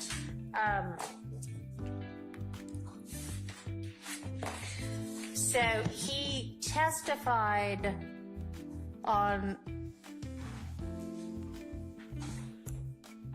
the 10th, the 11th, and the 12th, and wow, okay. He testified the 10th through the 17th, and then y'all took up matters about the evidence surrounding him the 18th through the 26th.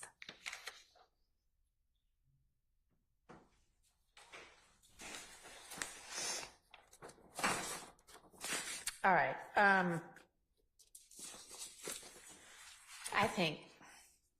think tomorrow might be more productively spent with everybody working on the things they need to work on. Tomorrow is Thursday, so let's get back together on Friday at 8:45. Okay. See everybody then.